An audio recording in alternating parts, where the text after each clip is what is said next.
I call to order this meeting of the King George County Board of Supervisors. And I know we're supposed to have the Planning Commission call to order as well. I'm going to ask Ms. Lackey, though, since we don't have a quorum, I'm assuming then that means that the Planning Commission at this time will not be able to call to order this meeting, a joint work session with the Board of Supervisors. Is that an accurate assessment? Correct. So there won't be any ability for the Planning Commission to make any votes or decisions, but the individuals here can participate in the discussion. Okay, I appreciate that clarification. I'll just make sure my colleagues, everyone's amenable to the situation. Okay, thank you, everyone. And thank you for our Planning Commission members. If more show up and we do hit a quorum, we can take a moment and have you call to order, and then it could be an official joint work session. So we'll see if that does occur. So, but thank you for showing. We'll move on to amendments to the agenda. Mr. Miller, do we have any amendments? No, sir. Oh, you do. Yes, Yep. You have two, I believe. We have two?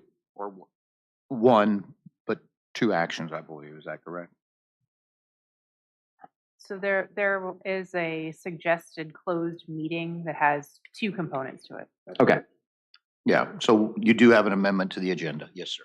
Okay. And I did speak to my colleagues about this before, and so this is the draft, but we do need a vote upon it, and we need everyone here in order to make a decision. So I'll ask my colleagues if anyone would be willing to entertain a motion for an amendment to the agenda to include a closed session to tonight's meeting. So moved. Second. We have a motion properly seconded. Do we have any discussion? All in favor say aye. Aye. Aye. Aye. Any opposed? Chair votes aye. Motion carries.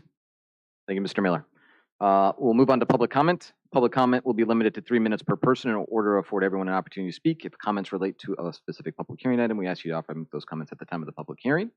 When you come up to give public comment, please state your name and your address, and then your 3 minutes will start. So the floor is officially open for public comment.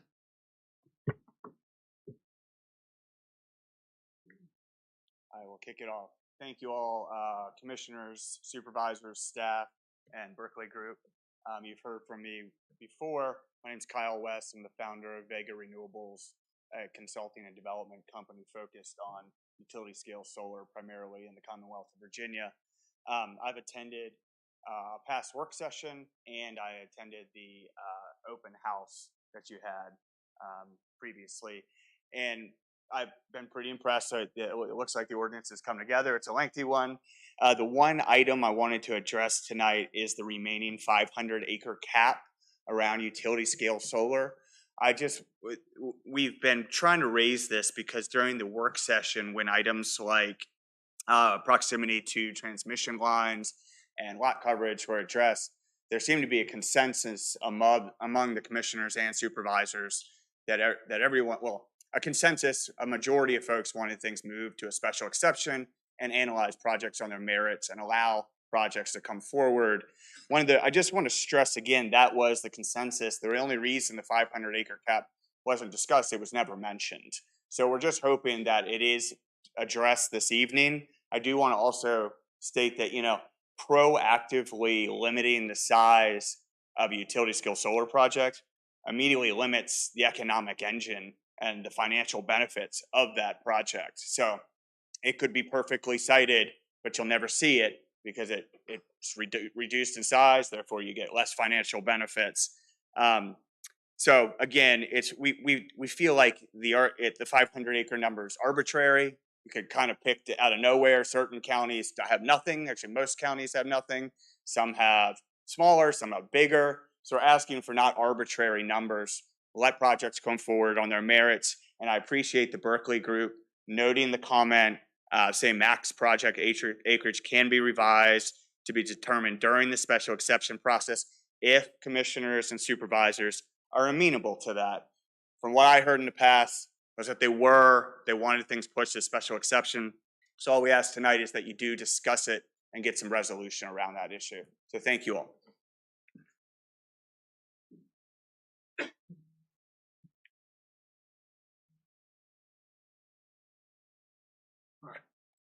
Thanks for the opportunity to make public comments. I'm Al Hales. I live at 7115 Kitchen Point Road in King George. I've worked and or lived in King George for over 50 years. This is home. I love it here. Never plan to leave.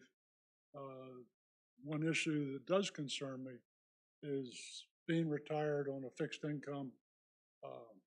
You know, I do feel the squeeze of as local taxes increase. And so I would hope we can come up with alternative ways, alternative sources of revenue to help reduce that squeeze on people, particularly with fixed income.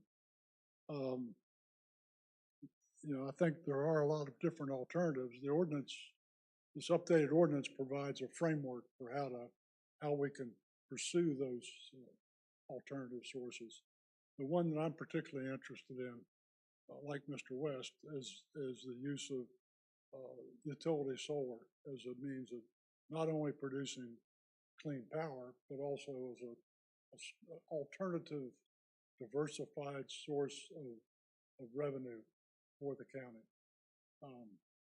I think that's something that the county should promote, support, endorse, encourage as much as we can. And I think the special exception process is the ideal way to do that. You can roll all the parameters up into that process and allow them to be considered and weighed and prioritized as to how they meet the county requirements. And in particular, the one standout in that process is that 500-acre cap, and that's something I would hope we could resolve and have that be included in the special exception process rather than being called out separately. So thank you for your time and look forward to hearing the process.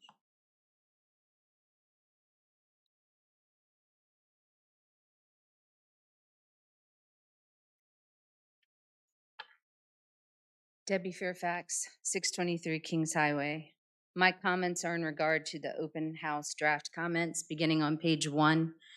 Comment number 4, proffer amendments. Keep all allowable public hearings. A small site plan change for a large project could significantly change the impacts.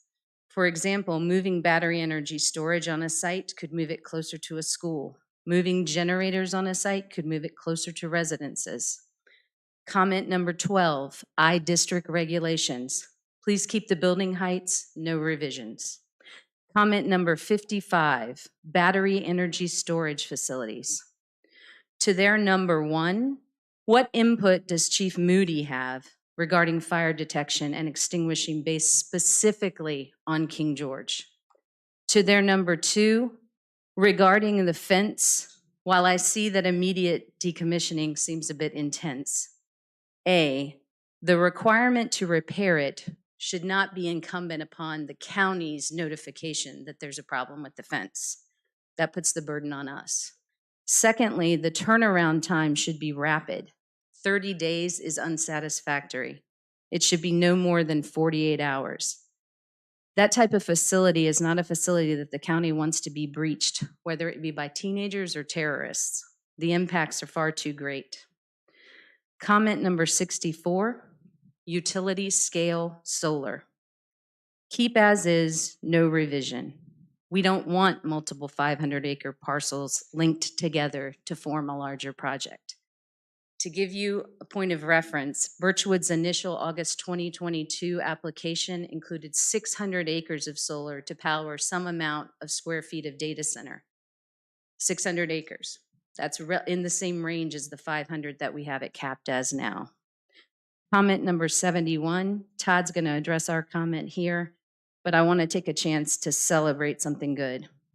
All of us worked together to get good noise limits put in the new ordinance, and 2 data center applicants have willingly proffered those. Let's keep up the good work to make King George a place for prosperity and peace.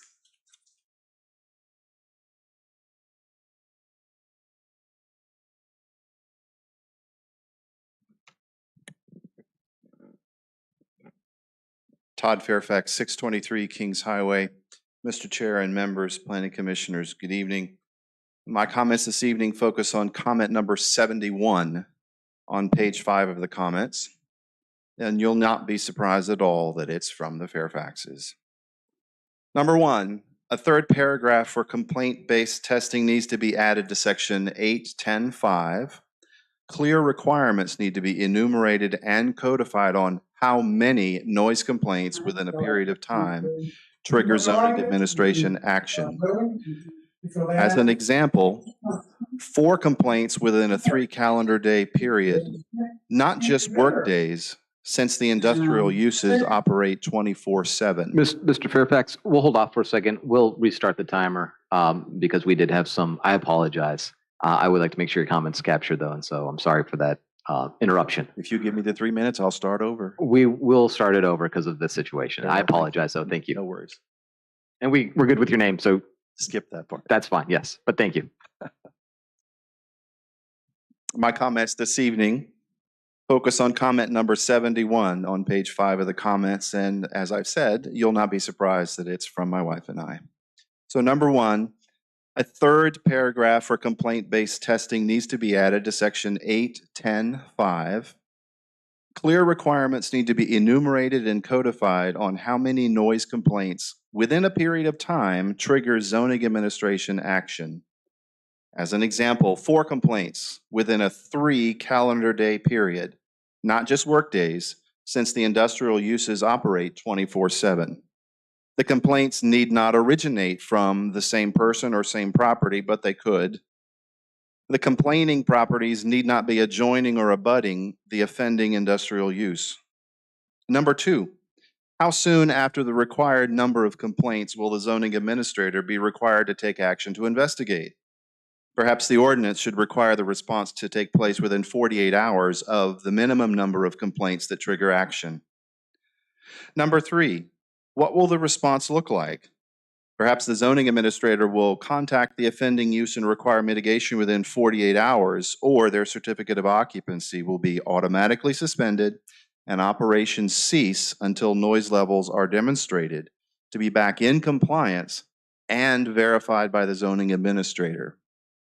Number 4, clear details need to be enumerated in section 8.10.4, paragraph B as in boy, 5, on the duration of each measurement, that each measurement is for the same duration, and how closely spaced in time are the 3 measurements. All the measurements should be made during the same daytime or nighttime period, since different allowable maximums would apply. All measurements should be taken at the same location. Each property's noise complaint needs to be investigated separately and from the direction of that complaint relative to the industrial use. 3 measurements, unannounced to the industrial use, of 10 minutes each, separated by 15 minutes from the direction of the complaining property, should be taken. Since current applications have proffered the sound levels in the ordinance overhaul, there should be no hardship adding these complaint-based specifics because they should not need to be used. Perhaps there are more details that also make sense for discussion and consideration, and we'll leave that for another time. Thank you.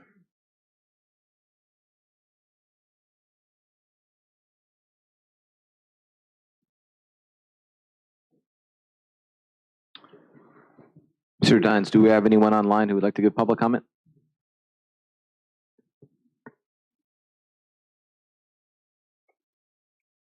No, Mr. Chairman. Did anyone receive correspondence to be read into the record? Kathy, go ahead. Right, I received this today. The resident could not attend this meeting and asked me to read this.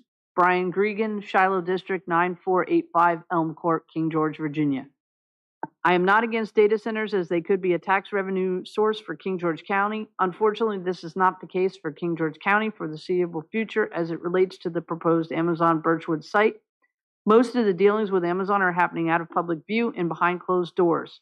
This is not unusual for deals of this size. However, Amazon Birchwood has presented us with potential tax revenue of $88 to $125 million annually after full build-out. I truly wish this were true, but unfortunately is not. Expectations of tax revenues for King George County for the next 15 years have been replaced with concern that as citizens, we could actually pay for Amazon to house their data centers in King George County and make billions of dollars of profit on the backs of King George residents. Amazon Birchwood were forced to discuss briefly the Cloud Computing Cluster Infrastructure Grant Fund at the 8/15 Board of Supervisors meeting. This grant requires a local match of at least twice the amount provided from the grant fund to Amazon related to the construction of and creation of new full-time jobs at the facility in King George as set forth in a performance agreement. Infrastructure costs for grant purposes, including costs related to fiber, water, wastewater, and stormwater facilities, gas pipelines, electrical and transmission and distribution lines, and site clearing, grading, and other improvements to support the construction and development of a facility. Any infrastructure cost included in a memorandum of understanding with Amazon related to the construction and operation of a facility are subject to the local match. Yesterday afternoon, I emailed the board contact information for Virginia Economic Development Partnership Authority, VEDP, representative who is willing to answer questions regarding the grant. I encourage the board to ask questions and understand the long-term implications for King George County residents, considering every resident will pay 3 times for many Amazon data infrastructure costs. I've requested from the board to be provided with a public version of the 15-year build-out tax projections for both personal and real property for the Amazon Birchwood Data Center project based on our Fredericksburg Regional Alliance FRA advertised rates and depreciation schedules. I've also requested a potential fiscal impact projection of the Cloud Computing Cluster Infrastructure Grant Fund. I now request that this information be provided to the public in the agenda for the 9/5/2023 public hearing and may be presented to the public at the hearing. Did anyone else have any public comment to be read in? Okay. In that case, I will close the floor for public comment, and we will move on to presentations. I will hand it over to the Berkeley Group. Thank you for being here.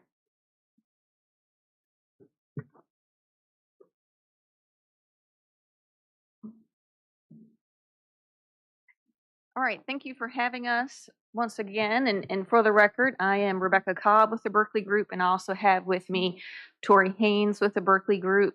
And tonight we are doing the first of 2 pre-adoption joint work sessions. This is the time for us to fine-tune elements of the proposed zoning and subdivision ordinance, and that's what we'll be working through tonight and through the next work session. So quick reminder, I see lots of familiar faces, so I think everyone is up to speed on our process so far. We did initial investigation. We drafted with help from Planning Commission and staff, and now we're in the adoption phase. We had a public open house in July, collected public comment, and we have put those together in a comment tracker that you should have before you tonight. At the beginning of that tracker is the public comment from that open house.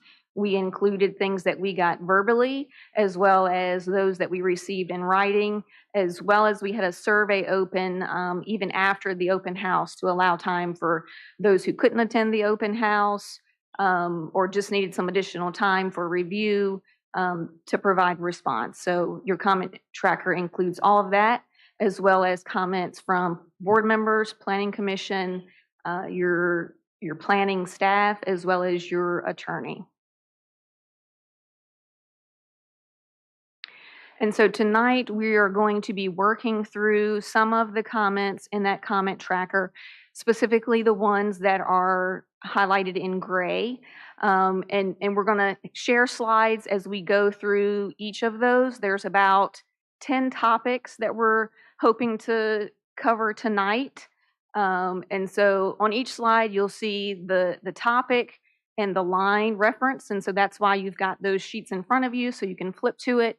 But also on the slide on the left-hand side is going to be ordinance highlights. So it's going to have, the section information there that relates to the comment. In some cases, we include use permissions or other tables and things that are relevant. The middle is going to be the comment itself, and then to the right is the Berkeley Group recommendation. Again, we are focusing tonight on those comments we received from the public, but planning commissioner and board members and staff comments were also in common with some of those, so we have included those in common items as well, just so that we can kind of wrap up a topic and not have to revisit it, if at all possible. And then we will next session, focus on items that are not in gray, and we'll provide you with a new tracker prior to that meeting. And that meeting happens in September. So one of the things that I'll note too is you'll see in terms of our recommendations, in some of those we have given specific recommendations. And we've done that when either we saw that, oh, this is an error, we remember, conversation with planning commission or direction, and there's an error that needs to be corrected. Or if we remembered, discussions and we feel like we are pretty sound on what the desires of King George are, we have supplied specific recommendations for those. Or we are seeking staff input or attorney input on some items. And then items in gray or more, you'll notice that they say, no recommendation. And that's because this is your time to fine tune and make sure it meets what King George wants. We've provided you with what we propose, and now it's time to hear from you guys. Certainly, if you have questions or things like that, we're happy to answer. But tonight, our goal is to come to consensus on these items, receive your edits. If you have trouble coming to consensus, we might just have to take a vote so that we can move on to the next item and that sort of thing. But that's what we plan in a nutshell. Are there any questions about our process and what we've done either at open house or on the comment tracker? All right, well then, let's get into it. I'm actually gonna hand it over to Tori, and she will talk us through each item. Okay, thank you again for having us here tonight. We will start off with accessory dwelling units, and this is line number 18. I will also just clarify, just for the record, that this does correspond to the revised corrected version of the tracker. All of the language is exactly the same. We did notice some of the numbering was off, so we did fix some of the numbering so that we could get through this discussion on the same page. So the version in front of you tonight that staff has provided will line up with this presentation. So looking at accessory dwelling units, we did have a comment on line 18, and I believe also a staff comment that corresponded. Just really quickly running through the ordinance highlights. I won't go through every detail, but just want to highlight that currently the ordinance does say that where accessory dwellings are permitted by right, if the standards can't be met from Article 7, a special exception would be required. An accessory dwelling is only allowed as accessory to a single family detached dwelling. An accessory dwelling could be within or attached to the house, or it might be detached. But from there, detached accessory dwellings are only allowed in agricultural districts. And finally, accessory dwellings should not be offered, leased, or rented for less than 30 days. Some comments on these particular provisions. We heard from residents that the proposed ordinance, it only allows attached ADUs in residential districts. We were hearing some concern that detached accessory dwellings might be appropriate in certain residential districts. We were also hearing that accessory dwellings are restricted from being used as Airbnbs. And we also heard that the provision from the original ordinance that was removed that allowed for 2 principal structures on agricultural and residential lots, that provision has been changed. And there was some concern that things that people could do now with accessory dwelling units, they might not be able to going forward. So when we reviewed these comments, our recollection was that some of these provisions were added during the work session phase. They were discussed, and that's where we came to. However, we are perfectly happy to amend this if some newer thoughts are out there or some things that haven't been considered. So I'll break here to get your thoughts on this. Does anyone have any input upon this in regards to how it should want to see it changed? I just have some questions. Sure, go ahead, Ms. Bender. Thank you. So on section 732, in B, does that address like a tiny home? And why I bring this up is if a person has an elderly family member that they want to put like a tiny home or something on their property. Is that A tiny home, so an accessory dwelling unit might, if it's constructed in a way that is considered a tiny home, that there might be some overlap there. From there, to my knowledge, the ordinance doesn't specifically define a tiny home. If someone were to use something of that nature as their principal dwelling, it would need to follow building code. If it follows building code and if it meets the zoning standards, it could presumably be someone's primary home and be tiny, but we haven't pulled out special restrictions on tiny homes. And if an ADU, by nature, they might be tiny, but it's not intended to overlap those concepts. But we're also with that is in, reading this over and help me out, we've been reading so many different items in the last 2 months, is I want to make sure that families that need to take in a family member are not excluded. Say you had to take in your family member who is ill. I want to make sure our citizens can do that by building either an addition or that's just me. And colleagues can think differently. That's just for me. So there would be a couple of options under the ordinance. One, in terms of accessory dwelling, we do have maximum size limits, but we don't have minimum size limits. So again, as Tori mentioned, if it meets building code and the other standards here, then yes, they could do an accessory dwelling.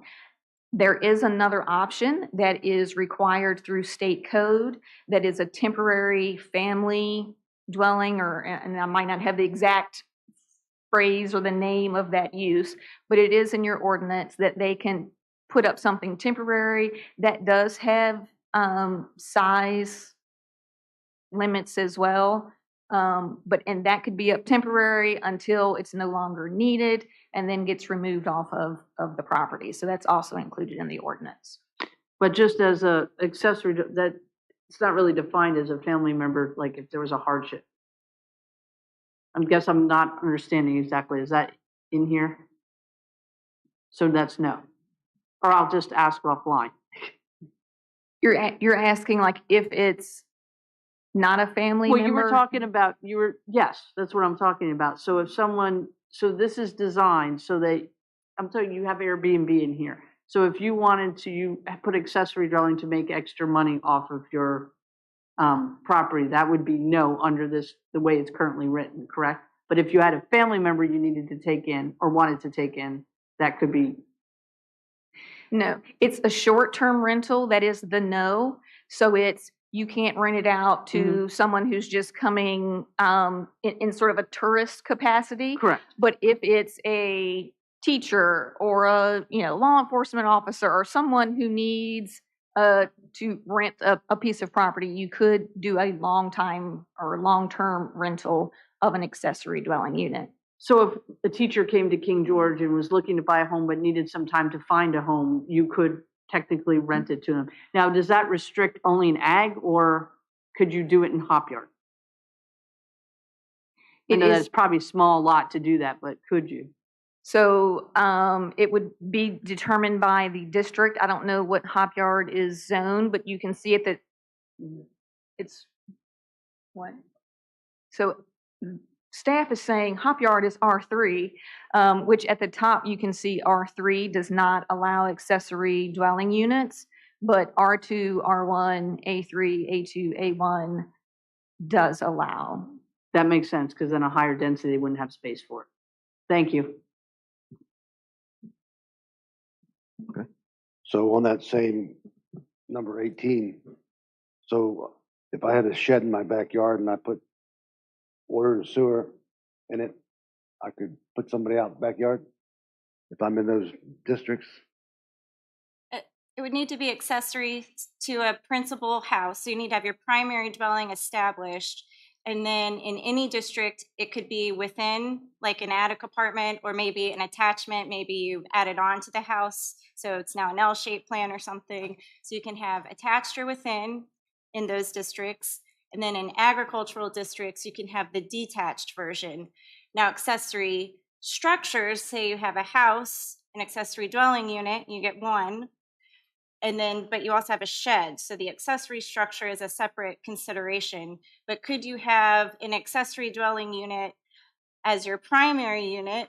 Again, I guess it comes back to if it's being used as a primary dwelling, the size, as long as it meets building code, is okay. But now, could you put an accessory dwelling unit beside a store or beside something that's not a house? You might have an established principal structure, but if it's not a home, that would not be allowed as written. So why would we want, so are you saying accessory or accessory dwelling? Accessory building is not necessarily a dwelling. Right, so you could have an accessory structure in addition to an accessory dwelling, but So you why could would not we have want two accessory dwellings. dwelling in C1, 2, or industrial of any kind? I don't believe that accessory dwellings are, you could not have an accessory dwelling in R3, C1, C2, you I1, or cannot. I, Okay. but you could presumably have an Okay. accessory structure that is accessory, maybe for storage for those uses, but that would be separate and distinct from an accessory dwelling. Okay. But they are both So I read it considered the wrong types way. of accessories.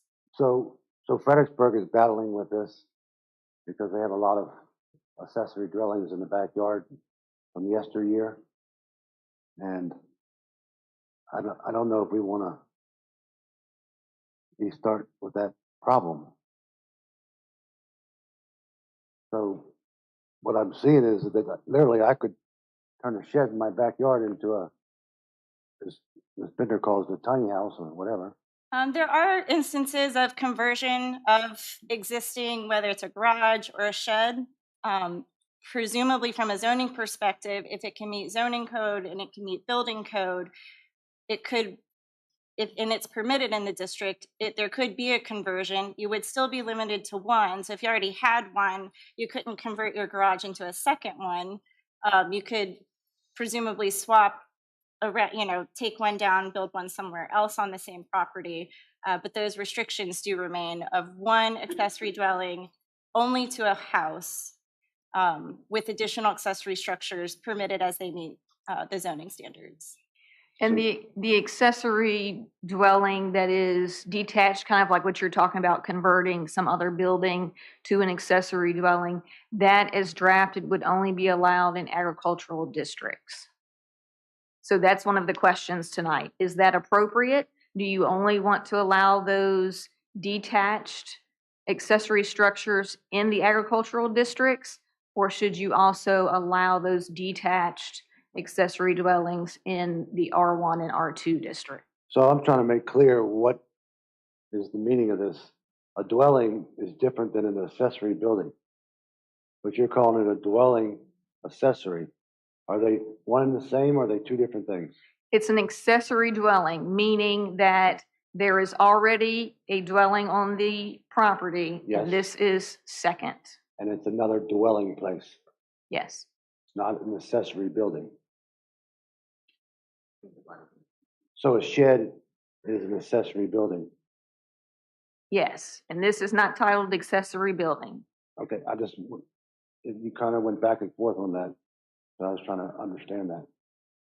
So do you all want to have in R1 and 2 and So in R1 and R2, I believe it allows it to be an attached accessory dwelling, which means it'd have to be connected to the existing home. It would be an addition, and I assume it would be, it's not connected in the sense that you can walk through a hallway to get to it. It's like a duplex. Would that be? I don't know. Is that were you worried about having R1 or R2 having detached? I'm worried about having R1 and 2 unattached. They do not, by the way this is currently written. They do allow for attached accessory dwellings, Okay. but not detached. Does that make sense what I'm saying? Mm-hmm. Okay. I want to ask a clarifying. So attached could be, and I researched this a long time ago when I looked into maybe bring my dad to live with us, is attached also is you could have like a carport that attaches the two dwellings, right? As long as there is a structure attaching the home to whatever it is. Is that correct, or is that, like, what's your definition of attached, I guess? Does that make sense? I think it has to be conditioned space. Well, that's why I'm asking a clarifier, because you could say something's attached by putting a porch in between it. So, Ms. Bender, they allow that now. So let's say you want to have a garage apartment in your garage, as long as it attaches to the house, it doesn't have to be conditioned. As long as it attaches to the house, that garage has to have that, garage apartment up there above the garage. Right, I just want to make sure it's clarified, just so if somebody read it, you know, there's different, they need to know what attached means. Even if it's somewhere in the glossary. And that's what I was looking at right now to see if we did define attached versus detached, and I don't think that we do, but we can add that to the glossary. I just think it would be helpful, because somebody might not know. You could come up with different ways of what attached means, but thank you. But would you want it to be attached as in a breezeway, or like what Mr. DeCorda was saying, more of a conditioned space? I don't mind a breezeway either, because I've seen some nice ones that use a porch. You know, the breezeway is a porch between the. I don't want to be that restrictive, but that's my view. So that'd be allowed in residential. Okay, that's fine. So my feeling is a lot of people are looking for supplemental incomes. I mean, times are hard, and to prohibit people from doing something in their own home, I think we need to respect the fact that these circumstances happen where people are coming back to live with their parents, or they're bringing their parents home. And a lot of these subdivisions have their own HOAs. And so I think the most limiting governance from the county, so that people who actually live in the neighborhood can determine what's best for them. And for a lot of the cases of what we're looking at, I think HOAs cover people that live in close proximity to each other, and the people who don't live in close proximity to each other might not need these types of ordinances. Well, HOAs can't take care of themselves. Believe me, you ever been in one? They're a disaster. But it also takes the responsibility off of us to, you know, hold people accountable. The HOAs can hold people accountable. Yes, ma'am. What I've seen of those HOAs, the covenants aren't clear enough for those type of restrictions, or any type of restrictions. There's a lot of gray area in there that causes a lot of problems between neighbors. So I can tell you that if I decided to put a shed out back in my house under this, I could, and it would be an uproar, and there's nothing that in the covenant would stop me. So I think from a county base, it needs to be clear what people can do, no matter whether they're in an HOA or not in an HOA. Mr. DeVries, did you have something? Yeah, I think, I don't think we want to defer these kind of decisions to HOAs for a variety of reasons. I just also want to bring up that I think we also owe kind of an obligation to people's expectations who already live in R1 and R2. I mean, they've been occupying these homes with a certain expectation of a certain density, and I think adding a lot of accessory dwellings into R1 and R2 could be counter to those expectations. I don't think we should have it in any R district. Attached, I can see, but detached, absolutely not. Okay. So then I guess I'll just circle back for definition of attached. What is the consensus amongst the board? And I'll certainly let the planning commission provide their input. But again, as this is not an official planning commission meeting, can't vote. But how do you guys feel? We'll start from Mr.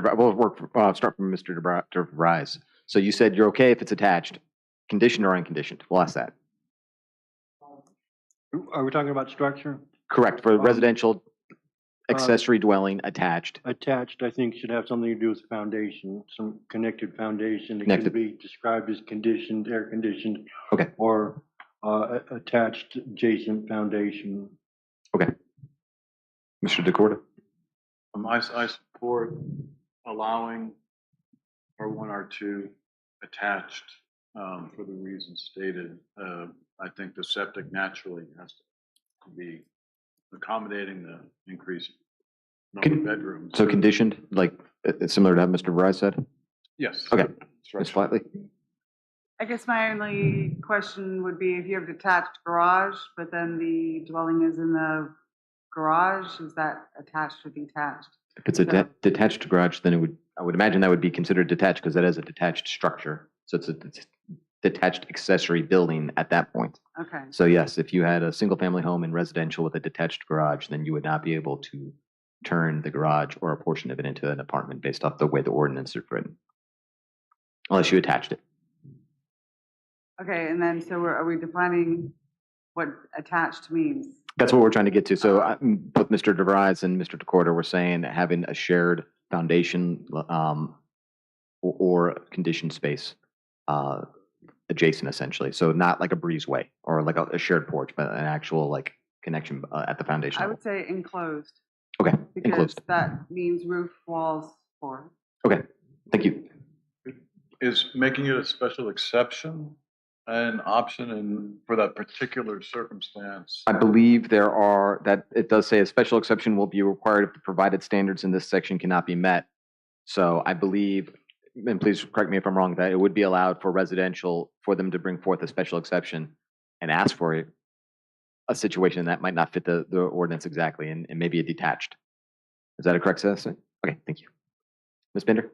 I would say it could be a porch or breezeway, especially with folks taking in their family members that might need it. So I'm against the conditioned space part of that. Okay, Mr. Collins? I'm for the attached. Okay. I don't think it needs to be conditioned or otherwise, it just needs to be attached. Like a breezeway, like Ms. Breezeway, Okay. something like that. Okay.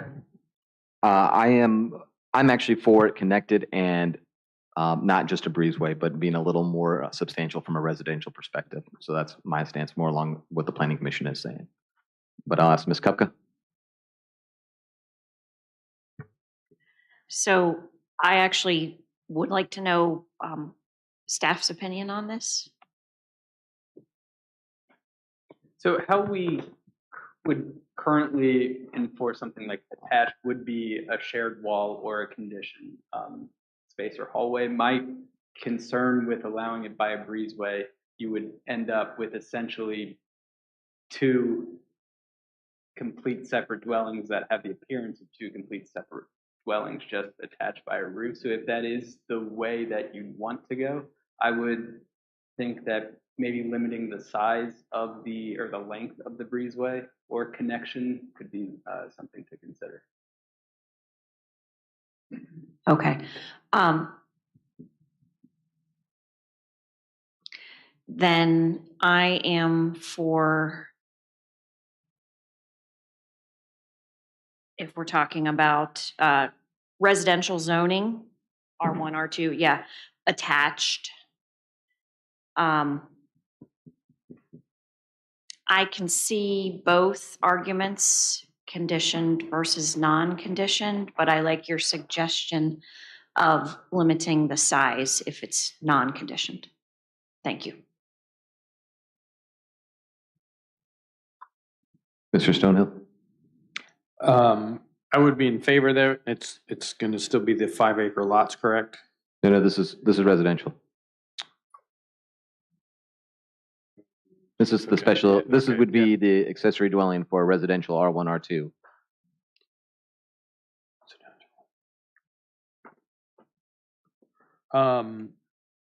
I would be in favor of attached.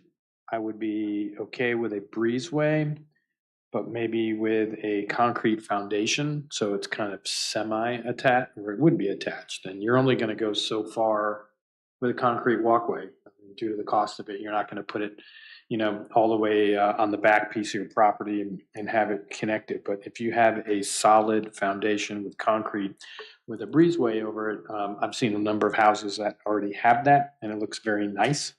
And it cuts down, on their cost as well. But if it is connected with the concrete, I think that makes it a lot more substantial. So both Mr. Stonehill and I think we're on board with more of a foundational attachment. I believe Mr. Collins and Ms. Bender were not in favor of that, it would necessarily require a foundation connection. Is that correct? I don't want to put words in your mouth. I would like to know what the definition of a foundation is. Is it like, I know that's getting into the woods, but I'm envisioning what I look at it could attach would be concrete is a porch. You could have a porch or a breezeway that would connect the structures that they could share to use.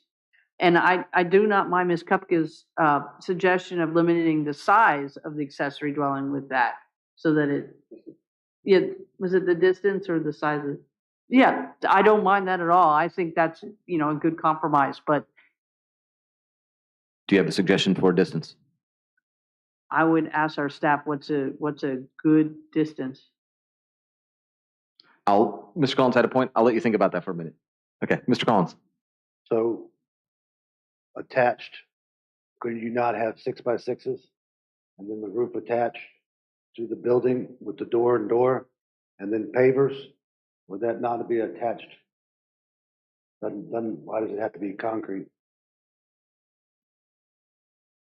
My thinking was that then at some point you could pretty easily just remove that connection, and then you essentially have two distinct buildings, and that was really kind of the perspective I was thinking, and having them actually be attached a little more substantially.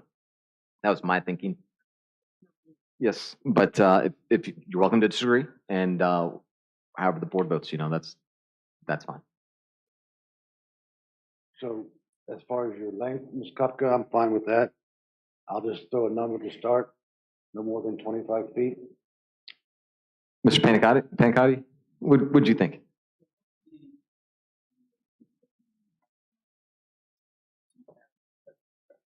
In the residential district, is that it still has that appearance of a single family dwelling, that we're not now just putting two homes on two lots. So I think having them closer together would be ideal. I was thinking somewhere around 10 or 12 feet. All right, I'll ask my colleagues, would you be amenable to going with the staff recommendation of 10 to 12 feet? If it's an attached accessory dwelling in residential. 10 feet's pretty small. It is. I would say compromise 15 or 20. I'd be good with 15, and I mean, I don't really go with the conditioned aspect of it. If it's okay, I would be good with a breezeway. 15. I'm amenable to 15 then. So we'll go that route, and we will try to move on to item 2. So Can I jump in before we do that? A question just occurred to me. How does A1, A2 cluster provisions apply to this?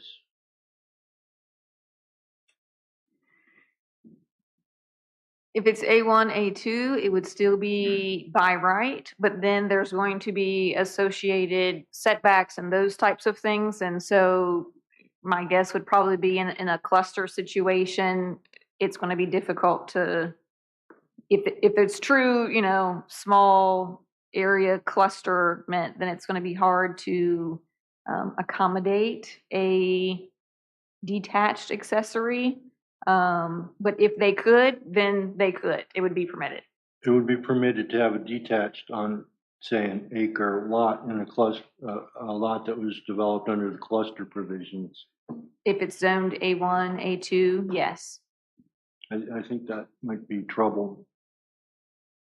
I mean, I think we might have to get some square footage limitations in a case like that.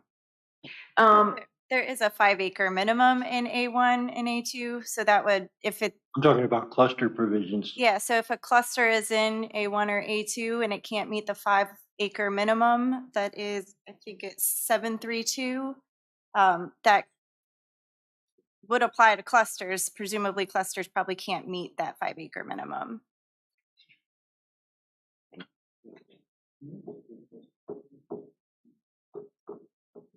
And that would apply to attached as well, correct? Yeah, correct. Yes. Are we ready to move to the next topic? Yes. Oh, I'm sorry, Mr. Collins. So we haven't been cleared up on the non-attached. Is that going to be allowed?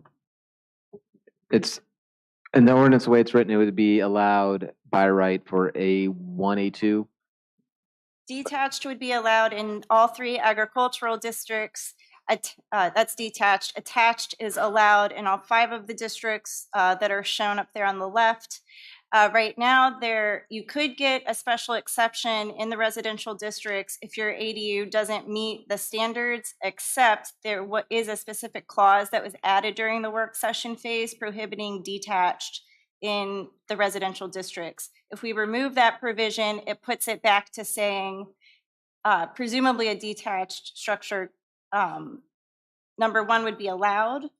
We could clarify that further, that says detached by special exception only in residential districts. So there's different ways we could approach it, but it would involve editing that provision. Well, I think it needs to be clear. So when people decide they want to do that, they can see black and white whether they can or can't. And at this point, I'm not sure if people would see if they could or couldn't clearly. So it's allowed, It's detached is allowed in agricultural, and that means that it has to have the 5 acres for the lot. So I don't know. I'm not seeing that, but. So on page 7-13, 732, section B, general limitations, it states detached accessory dwellings shall only be permitted in agricultural districts. So Correct. doesn't that address that then? And that, so we can, if we leave that in, it draws a clear line that says attached in all agricultural districts in R1 and R2. If we remove that, then they would all be treated the same. Or we could further clarify that we could permit the detached accessory dwellings in the R districts, but with a special exception only. Right. As of right now, there is a special exception clause, but that was negated in the R districts when B2.2 was added. So if you look 713 at the top, B2.2, that very clearly says that detached is not allowed in R1. If there is an appetite to allow detached in R1, those are the ways we could do it. We could strip that clause altogether. They would all be treated the same. Or we could say detached is allowed, maybe attached is by right, but detached is special exception in your R districts. So I thought we had consensus that we were looking at only detached in the A districts, not the R districts. Okay, we just wanted to make sure that that's actually where we landed. But we have done that for hardship special exceptions to have a second dwelling in a residential area for a family member. So we have had that in a special exception. Except as written, the detached would not be eligible for special exception in the R districts. But it was, correct? I'm not familiar with what it's at in the current ordinance. Staff might be able to. So is that not addressed in section 737, family health care structure temporary? Is that the kind of thing? Because yes, we did do one of those a couple years ago. So the current ordinance does allow a manufactured home by special exception for an immediate family member for reasons of hardship in the agricultural districts, not the residential districts. And correct me if I'm wrong, but I believe that manufactured home that is currently allowed is not a healthcare or a family healthcare unit. That's a very specific use and has a specific definition in regards to size, how many people can occupy it, and that sort of thing. Mr. Greenwich, since they brought that up, I have concerns about that, I'm thinking about what if you were talking about size, and I brought up tiny home earlier. I'm thinking, because there's some really tiny homes that do quite well for maybe two elderly family members, so is that restricting it to one person to limit? Because I would have concerns like that, because what if you brought both of your parents to live with you, or maybe you have a disabled child and they brought their wife, you know what I mean? Like, an adult. There's my concern. Does that limit? Not, okay. The temporary family dwelling is very specifically defined by state code. So in terms of that particular use, you can't change that definition and those standards around that in terms of size and how long it's occupied and by whom and that sort of thing. In terms of accessory dwelling, there is not a minimum size or who can be in the accessory dwelling or anything like that. An accessory dwelling does not have to be removed, correct? You could keep it on your house. Okay, thank you.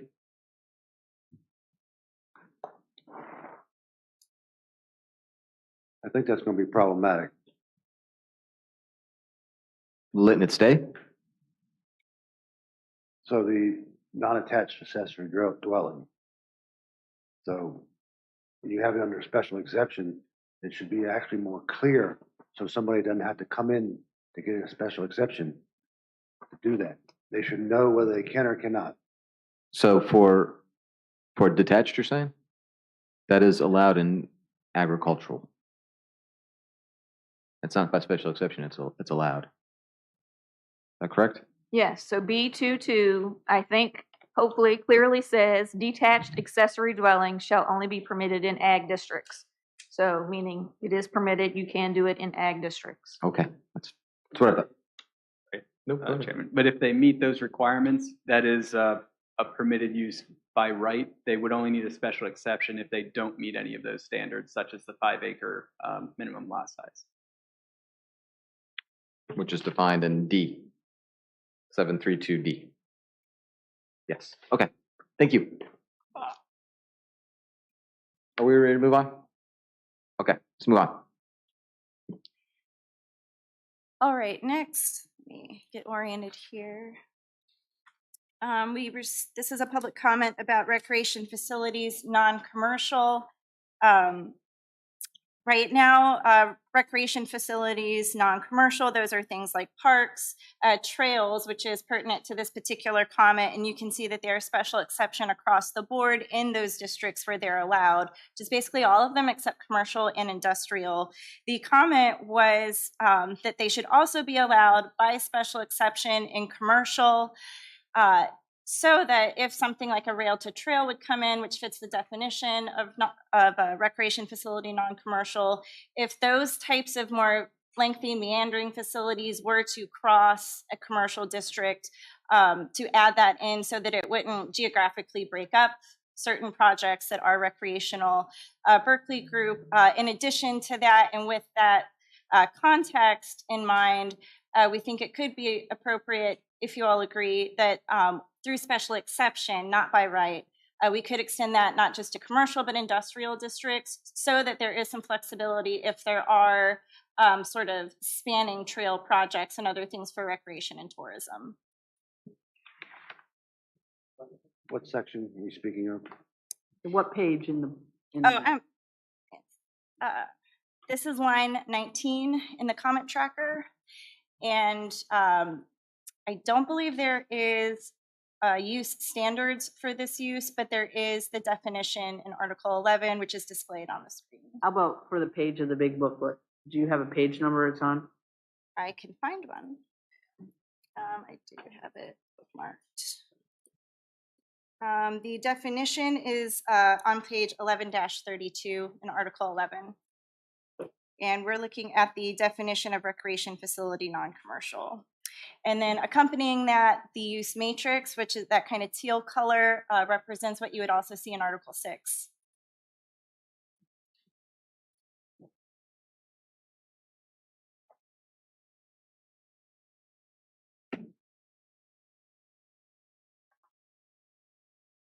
And I believe the use matrix page would be 6-4.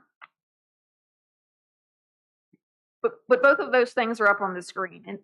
And so hopefully you can see at the top, we've got this particular use is special exception in A1, A2, A3, R1, R2, R3, and then RC and MU. And so what we are essentially saying is you could potentially make it special exception in every district because it tends to kind of go with rails to trails projects, and those tend to be near commercial, industrial, and those types of things. And then the definition's also on the screen. Okay, I'm tracking. I'm in favor of adding as by special exception. So, is there any questions or? I see lots of head nods. Sorry, say it again. I see lots of head nods. It looks like we have Yes. consensus. Yes, ma'am. Thank you.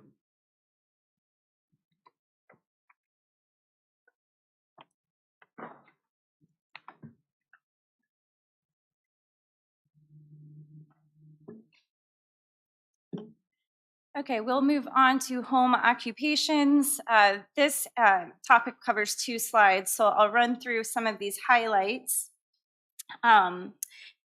Just as a reminder, so our Class A home occupations stipulate accessory uses of a dwelling unit for gainful employment involving the provision of goods and services, which only generates 1 additional employee other than family members residing there already, and such occupations may require the use of accessory structures. Class A, sort of the lowest intensity, and that is by right in all of our ag and residential districts, as well as C2 and MU. Class B is an accessory use of a dwelling unit for gainful employment involving the provisions of goods or services, which generates not more than 2 employees other than family members. And then Class C, and I'll go back. Right now we have that proposed as a special exception in your agricultural and residential districts by right in commercial and by right in mixed use. For Class C, we have that by right in A1 only. That's for home businesses that don't meet the criteria of Class A or B. It may need larger equipment, supplies, or heavy machinery. So that is by right, but relegated to just A1 and A2. From there, we do have for Class C, you can see the screenshot of the standards there. So we have some lot size requirements, some considerations for intensity, and that goes with certain minimum requirements for those Class C home occupations.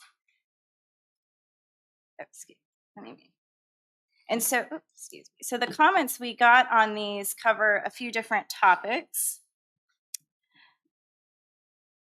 The first one is that some home-based occupations occur on an adjacent lot. So if a homeowner owns the lot next door for whatever reason, maybe they work in their house, maybe some other building is on the other lot.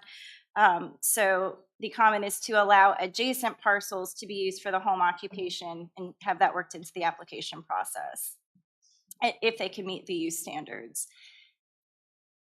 We then have a comment on Class B, noting those special exception provisions in ag and residential, but then noting that the more intense Class C is by right, at least in ag. So there was a suggestion to add Class B as by right. In those, comments suggest that the intensity would be appropriate for by right in those districts. And then a question on clarification on the employees, customers, vehicles per day, just having some more details on some of those definitions added to the ordinance. Berkeley Group, we're recommending for Class C intent to go ahead and allow the use of an adjacent parcel under the same ownership as the primary dwelling. If you all are amenable to that, that could be a reasonable change. We also recommend revising Table 4.1 to make home occupations Class B permitted by right in A1 and A2. We are recommending to go ahead and keep it special exception in the other districts listed. And then we can also add that clarification about the employees per day, customers, vehicles, so we can get those details recorded tonight and incorporate that in. So the last recommendation for revising 7310A to allow use of an adjacent parcel under the same ownership as the primary dwelling. the adjacent parcel, what could that be zoned?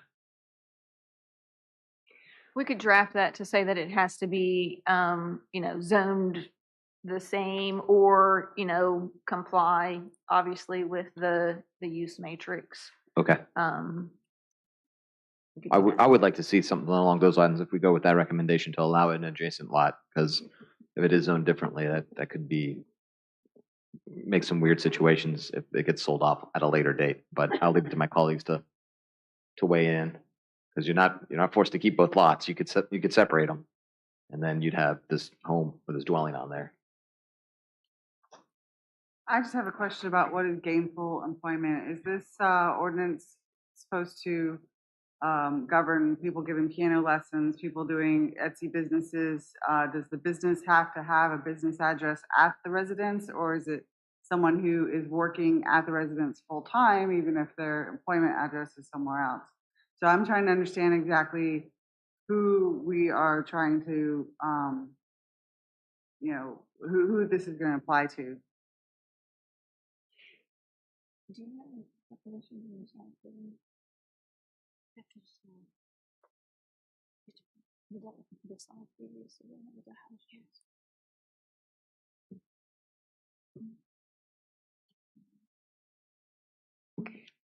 So in terms of the definitions, the Class A is intended to be an actual business, not necessarily someone who, like us, just works from home every day and we work, from somewhere else, and we're not kind of creating income through our own business, if that makes sense. It would be someone who maybe has an Etsy business and has light truck traffic for deliveries or, things like that. And then your Class B gets a little more intense, and you might have, you're cutting hair, and so you have customers come to your property, or you have an employee, you're running, doing a tax business or something like that, and you have someone assisting you. And then Class C is even larger than that, and that was, during our discussions, meant to be like a landscaping business, because A and B are pretty tight in terms of not being very outwardly visible. But if you have a landscape business, you're going to have, equipment and supplies and things like that need to be stored. And so the Class C accommodates those things. I'm sorry, the part I was asking more was the definition of gainful employment. So if someone is doing a part-time piano lessons twice a week, I mean, are we saying they can't have any more than 2 customers at a time? So mom can't bring 2 kids to piano lessons? So I guess I'm just trying to say, gainful employment, is that an amount of money, or is that an amount of time spent being employed at the home, or is that solely based on how much traffic that employment is going to generate? So really it's the gainful employment that is the definition that I'm not sure I understand. If I recall the ordinance, it was licensed businesses was a divider. I support these changes. So this goes to C and A or B. Well, the first one I want to ask is, what if someone owned a duplex and they wanted a beauty shop next, in one part of it? Is that allowed under one of these? So yes, I mean, if they fit in terms of employees and those types of things, yes. If it is split, if it's a dwelling that is across 2 pieces of property, then they would not, as currently drafted. And so that's why that first question is, do you want to allow in some instances for it to be on a separate piece of property? Okay, and with that, I know there's quite a few folks, especially younger folks, that would like to do personal training out of a shed garage, and for personal training, you don't need a lot of space. So would that be allowed in this if someone wanted to build an accessory dwelling like a barn to do personal training?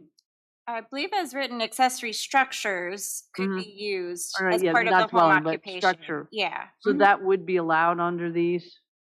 As currently drafted, that is already allowed. You know, if Okay. you do, yeah, if you have a shop in your backyard or you know, a yoga studio that you've created out of a shed, it's not a dwelling, but it might be something that could be used for an office or anything like that. That is currently allowed. And going with the piano lesson analogy, you could have more than one, like say a parent brought their 2 kids to do CrossFit.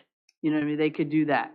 Yeah, I think the idea is it's more about controlling commercial level of traffic in a residential district. So we wouldn't want 3 customers representing 3 car trips, 3, you know, so maybe more of 3 contracts, 3 separate, you know, services. But presumably, yeah, if a husband and wife came, they might be a combined customer unit, but they're only generating that 1 unit of One car car trip. traffic.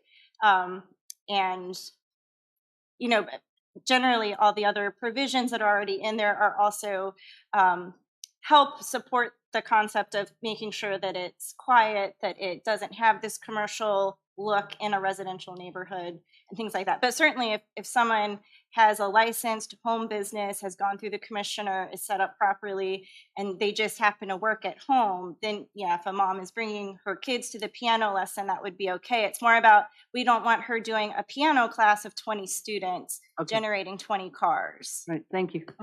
So I looked at some other ordinances, and you used Westmoreland as your example. I found them to be the most restrictive of any of the other ones that I read.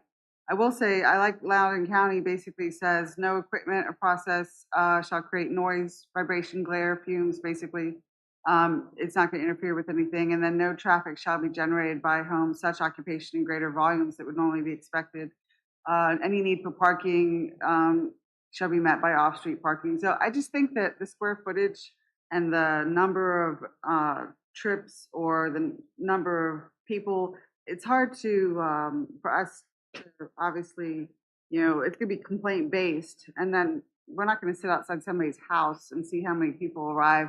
We're definitely not gonna go into somebody's house and measure their square footage. And so I think kind of a more generalized restrictions. And I know that you guys all went over this last year and I wasn't available at that time to have input.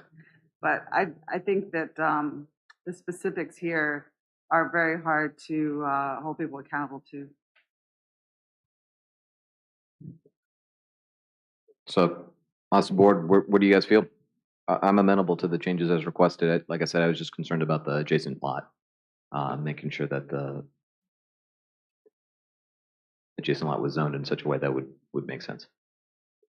Mr. Dunhill says yes. Can I ask a question Sure. that hasn't come up yet? So, how did we arrive at, I think it's restricted the hours 8 a.m. to 8 p.m. Monday through Saturday? In A, B, and C, if I read that correctly.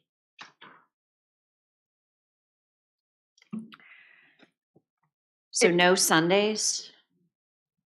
And that is just to limit it so that it's not every single day of the week. You could choose whatever day, you know, you want that to be, and we could maybe word it that way so that it's not, you know, so you could choose based on your business what benefits you in terms of traffic. So we could say, you know, any 6 days a week or something like that. Where I'm coming from is, and maybe you can help me with this. If I have a cut flower farm, does that come under home occupation, under like C with the machinery and heavy equipment? I know there's also an agritourism section, and there's also a section for roadside farm stand. Did I get that right? I just want to make sure if we have people with that kind of agritourism business, they are allowed to have people come cut flowers or whatever, pick pumpkins or whatever they want to do on a Sunday, if that's the only day that they can come do that. And so you're exactly right. That type of use would fall under the agritourism and the standards related to agritourism. And I do not think that we have that standard in terms of days for that use. Okay. Like I said, I don't want the home occupation permit rules to be used against someone doing something like that. Okay, thank you. So I'm sorry, then were you in favor, or how'd you feel about the recommended still have more discussion. Okay, I'm just trying to get, Go ahead, Mr. Collins. So, Flaherty, how you say it? Flatley. I still didn't really, I still didn't get an answer to your question about the piano lessons. So to rephrase it, so if it was violin lessons, how many people could be there and how many people could drop off? Is that a gainful employment? And what does make gainful employment? So I'm trying to understand what's prohibited and what's acceptable. I believe the business license aspect, that to be considered and eligible for a true home occupation, the business license would really close that gap of what is considered gainfully employed. So Thank if they you. have the business license, and then from there, depending on the class, if they have an employee, if that's a personal assistant or a co-accountant or co-owner of their business or just a kid that helps after school, they can have certain levels of employees up to and including whatever is in the ordinance. Now, if they want to work from home, but they can't meet these employee standards, these trip standards, the idea would be that's okay, in the sense that I think that's a trigger for you to go find a commercial space. So we do know that there are home businesses that probably going to come right up to these limits, and they're not necessarily going to meet them, or they may have to structure their business in such a way that they stay under these limits, but those limits are intentional to make sure that we're very much defining. If you are getting more intense than what we've set out, it probably means that what you should do is take your business to a commercial area. So again, if you're a piano teacher and you're bringing in a student at a time every half hour, that's okay. It's one car at a time and they leave and the traffic is relatively low. It's at a scale that is typical of a residential neighborhood that might have visitors coming and going occasionally. But again, if that piano teacher wants to have a master class with 20 students all at the same time, that's not going to fly. That's going to be too many trips, especially at once. And again, there may be, depending on the class or whatever else is spelled out in the ordinance, it would have to stay under that in terms of how many trips overall. And again, part of that is if we need to better define how many trips, not just at once, but overall, we want to make sure they're coming one at a time, but, maybe we don't want the possibility of there to be 50 individual trips for whatever reason. We could go back in, and depending on what class you want to edit there, we can continue to clarify that if there's discomfort with how many trips are allowed currently. So what I'm basically saying is you're only allowed 2 customers at a time, which means a mother and 2 children couldn't all arrive and leave. Again, I think where the intent is to cover car traffic. So if a mother has a child getting their, if a child's getting their piano lesson, their little sister is there, and then at most, and then maybe there's some overlap because the next student comes, there's a little bit of overlap in the exit and the entering. But I'm sorry, I think I have the solution, if I may. But I'm also, the other point was like, a lot of people do these home businesses where they sell, I'm just going to say Tupperware because nobody does that anymore. But you're saying that somebody can't have 15 people over for a Tupperware party. I mean, I just feel like the number of people and the number of customers in a day being 5, I don't understand why we would say only 5 customers in a day. And if you're doing Etsy, well, obviously you're not saying they can only have 5 customers in a day. So you'd either say number of trips or amount of traffic, not customers. And so that's what I was going to say. My solution there, instead of saying customers, we could say customer vehicle trips, so that it's understood if you've got 3 kids in your car and they're all coming for piano lessons together, then that is okay. That doesn't mean that you're over the 2 at a time limit. It's focused on the vehicles. The only thing I want to add is I like the idea of doing the 6 days, not having Monday through Saturday. So somebody could choose, like maybe Sunday's a better day for their whatever their occupation is. They get more traffic that day to do the 6 days as opposed to any 6 days. I want to second that, 6 days a week, police choice. Well, I'm still a fan of not having Sundays, but I'm sure I'm minority on that one.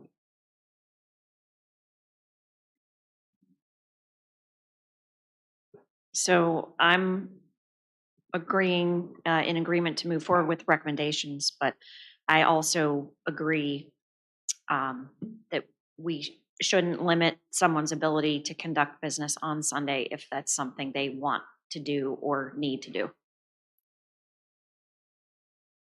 My only thing is, so if you're my neighbor and you're conducting business on Sunday, then you are interfering with my peaceful coexistence.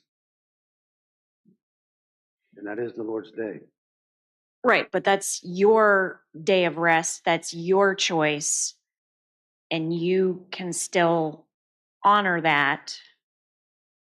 I just think we should allow people to conduct business on the days that they choose to. Okay, good Lord. We have mowing done too.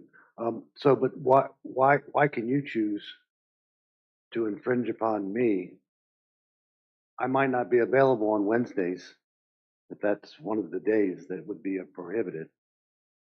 You see what I'm saying? No? Because you have the right to exercise your religion, just like people who choose not to exercise a religion have the right to do that as well. And in recognition of other faith groups.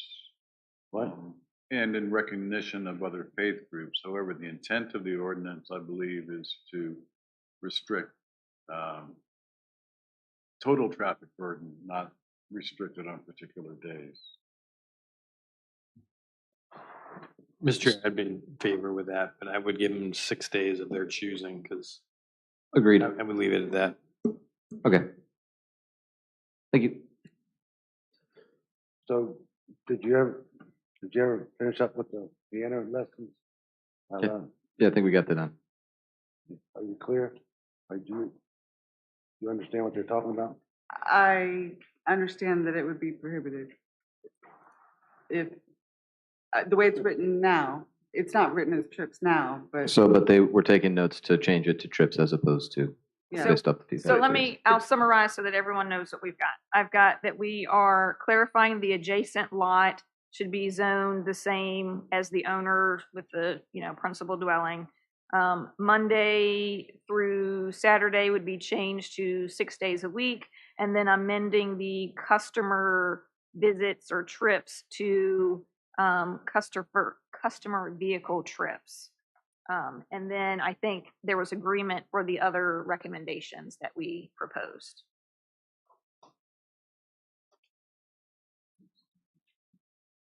So vehicle trips was the key there. So if you were in a neighborhood and someone were to walk to your home, that would not be a vehicle trip.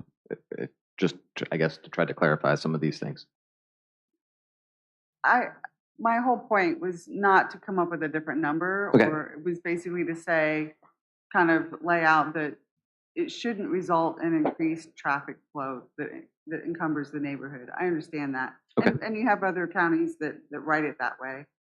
When you get into a number is enforceable, and nobody's going to sit there and count. And so what you have is the neighbor who gets mad, sits there and counts, creates a problem for enforcement. And so I also feel like if somebody wants to have 15 people at their home, we do it all the time for birthday parties, anniversaries, graduations. And so I'm just not as. So you're saying you want to remove the vehicle trips completely? I just feel like we shouldn't be prohibiting, and if we don't have a lot of problems in this county with people having Tupperware parties, why are we restricting it? I mean, is it a problem that we have? I'll ask my colleagues. Any interest in removing that portion of vehicle trips? So the home-based business should be in regards to what you were talking about earlier as a license. So everything else should not fit into that category. You are correct. So I think that's what Mrs. Flatley was saying is like you have birthday parties, you have other kinds of gatherings, and they do not fall under this, and they would be over that vehicle trip, and they would have an impact. And so I think her point is, why would you target the business for this situation? And the only thing I would say personally would be, you have birthday parties or parties, but you're not having them 6 days a week. Most people are not. Whereas this business, it would be having it regularly recurring. And So, that's why I asked about the gainful employment. I mean, if somebody's doing a Tupperware party twice a month, and, so this is just a really complex ordinance, is what I'm saying.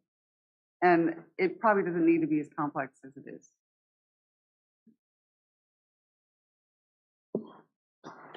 I see your point of view, but I think the business license, most Tupperware, events like that are not licensed businesses by the county. I mean, I suppose they could be, or run out of their home. I think the concern, as Supervisor Granger said, was that you don't want to have an activity of 20 people coming, 20 car trips, or 20 people or 40 people coming 6 days a week through your property. I don't know how to address that in language, but I think that's the restriction people are concerned about. Mr. Chair, I would be in favor of getting rid of the car trips, the numbers. It's, like Ms. Flavey said, it's a number and it's unenforceable. Nobody's going to sit there and count. I guess that they were just trying to cut it down into a neighborhood so there's not a huge amount of traffic. A business could be only so lucky to have that much business. That would be great for them. But, like she said, nobody's going to sit there and count. And, parties are once a month, twice a month. There shouldn't be I don't really count that as business trips. I mean, that's like a special event that they're going to have. But if you wanted to do away with the amount of trips, I would be in favor of that. So if I could, sorry. I was just going to say, I agree.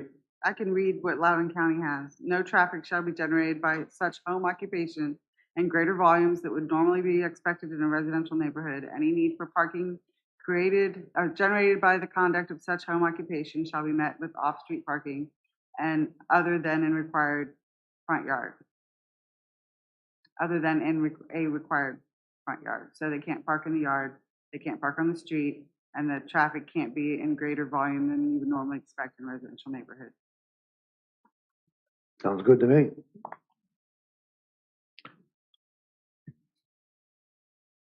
okay, so I think then I'm hearing from a majority of the board that they would like to see the car vehicle trips per day removed. Okay. Want to replace it with the Loudoun language? We can, that's completely unenforceable, right? How do you prove, none of those are quantifiable. Well, without it, you have a scenario where somebody has a garage sale every day, 6 days a week. Yep. And that's permissible in the view of the. I'll be honest, even with it, I think that could occur. And again, the onus is then to provide evidence that, yea, verily, this has moved beyond, from an impact perspective. I think putting in there expresses an expectation, even if, Okay, we can put it in. Sure. I second that. Okay.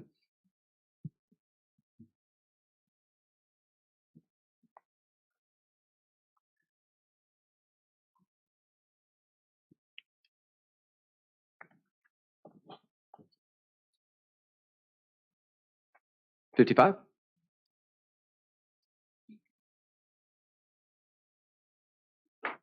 Well, I guess 55, 56, 57. I think it's capturing all three of these at once, right? Okay, yes, the next topic, battery energy storage facilities. So we heard basically two of the same comments from both the public and from PCM board members. And it's regarding the automated fire detection and extinguishing technology built into each individual battery, and then also the failure to maintain security fencing, resulting in revocation of the zoning permit and the facility's decommissioning.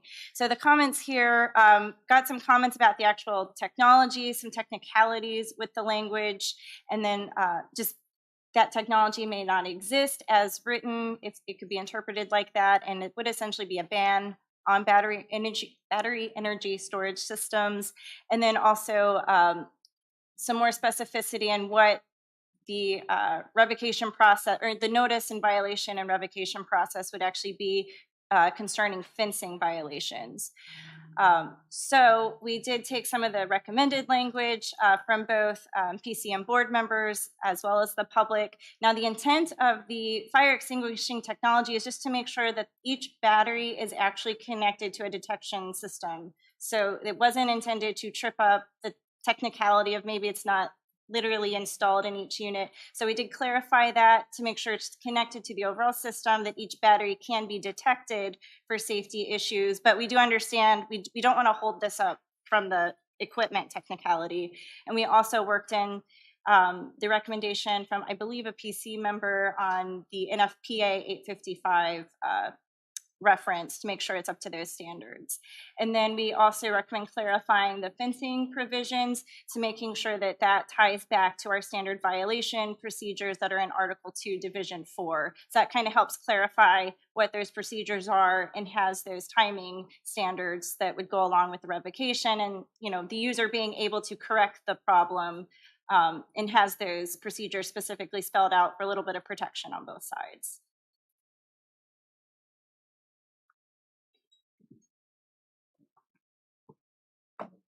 I support the Berkeley Group recommendations. Okay. Ms. Flatley? So I was looking at we already require that everything falls under the standards of the National Fire Protection Association. They have 123 pages of standards for installing, maintaining, and decommissioning. They update this regularly according to national statistics and data. And what we put down could very well not coincide with what they recommend in a matter of a year or 2 years. And so I would say that if we put something in there basically that says that everything needs to be maintained according to those standards, and that if there are any changes to those standards, that you have 30 days to get it in compliance, they're going to do a much better job than we are of knowing the stuff. Also, I will say that they have different recommendations based on different battery types, where those types are located, indoors or outdoors. So, I mean, it's just a whole lot more information. I would also say maybe somebody in the county should be paid to become a subject matter expert in this, so that we know if companies are compliant. So, Mr. Chairman, could we table that part until we get the chief to give us some of his input on that? Leave it to my colleagues to decide. I too would like to hear from Chief Moody, but if I could suggest right now, I agree with Ms. Flatley, her recommendation of some kind of language consistent with NFPA standards, plural, including but not limited to NFPA 855, because that would address this specific one, but also other standards in the future that she's concerned about. So maybe if there was consensus to put that in there temporarily, so we have something to work with, and then consult Chief Moody for his recommendation as well. Spender? Yes, I've not read that document, but I know of its existence. But I want to bring up one thing that was brought up at our summer VACO meeting was because of Moore County, North Carolina, and the issue there with terrorism with their substations, that is there a provision or something to put about concern, like maybe a safety plan or something if there was an event, because battery storage would be a target, or a data center, or like some kind of energy producing facility? Because that is a concern that has been brought up by some localities to be concerned about that. We do have provisions under item M in under section 761 for battery energy storage facility. Item M, page 763. We do have requirements for an emergency plan outlined there. But could also be put in besides emergency plan. That's if there was an accident, but what if there was an attack on a facility? Okay, so That could be, I mean, the definition of emergency plan could just be if there's a fire. But what if there was a terrorist? So it's okay. So adding additional language to cover additional events such as terrorism. Correct.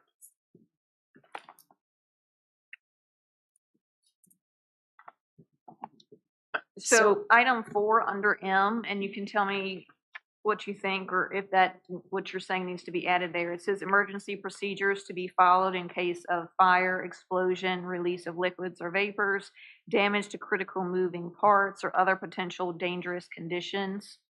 And then it talks about, you know, that it should contain procedures. So do you feel like that covers attacks, or do we need to say attacks in that item 4? Which number was, I'm on 7-63, so It's which, M4.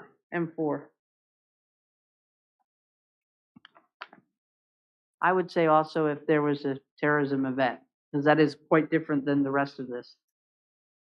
So I guess, is that not other potentially dangerous conditions? It could be, but we need to specify, I would think we need to specify that particularly. Or at least it be a thought. You can't plan after the event. Yeah, I understand the point you're trying to make, but I responded on 9/11 and there was no doubt in my mind that was an emergency, whether it was a terrorist attack or not. So it's already an other potentially dangerous condition, just by nature of the definition, a terrorist attack.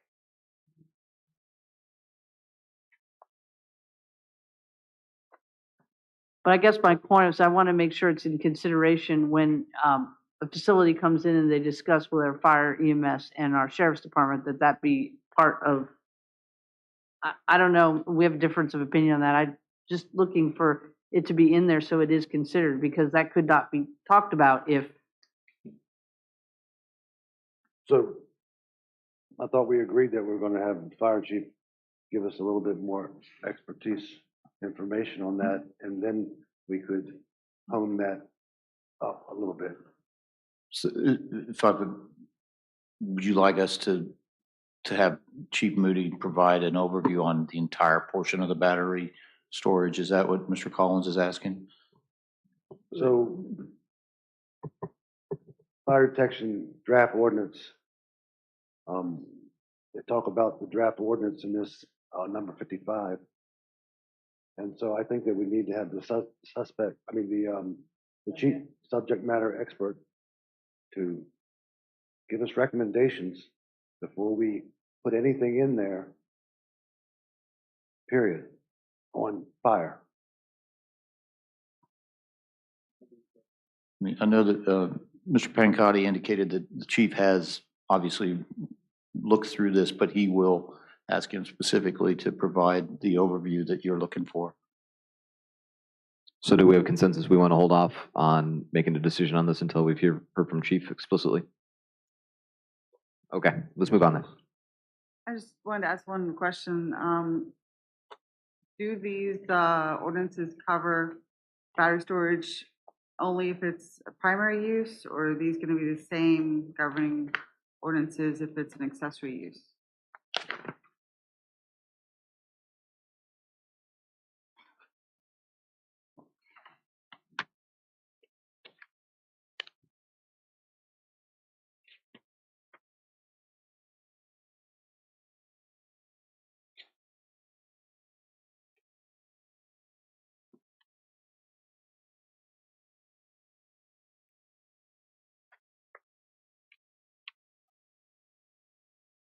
I'm just checking definitions. I believe in terms of other uses, we tend to say that it does not, like for the electrical generation and those types of things. We say that battery storage is a separate use and has to meet those standards.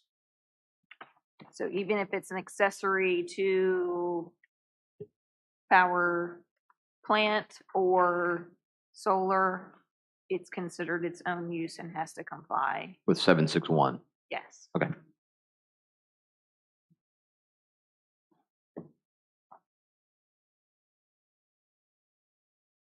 on number 55, you still have fencing.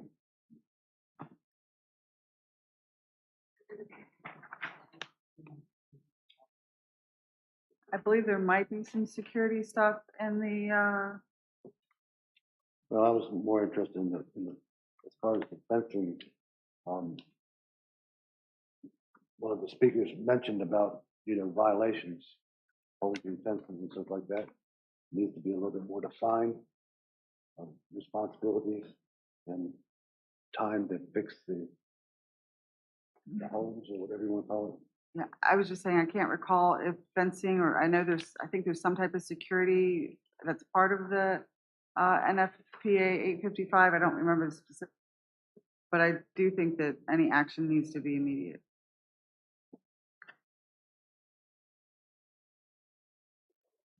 You all agree with that? Okay, so we're hearing to go ahead and wait on any revisions, including to fencing, or were we okay with fencing referencing the standard violation procedure that's outlined in Article 2, Division 4? We understand anything substantive to fire protection. We'll wait for Chief Moody. In terms of just the procedural item for fencing violation notification, again, we just recommending closing that gap and tying it back to the standard violation procedures that any violation would follow, which does provide that opportunity for the user to correct any issues before it escalates to something impacting their business. Now, are you talking about 7-6-1K4?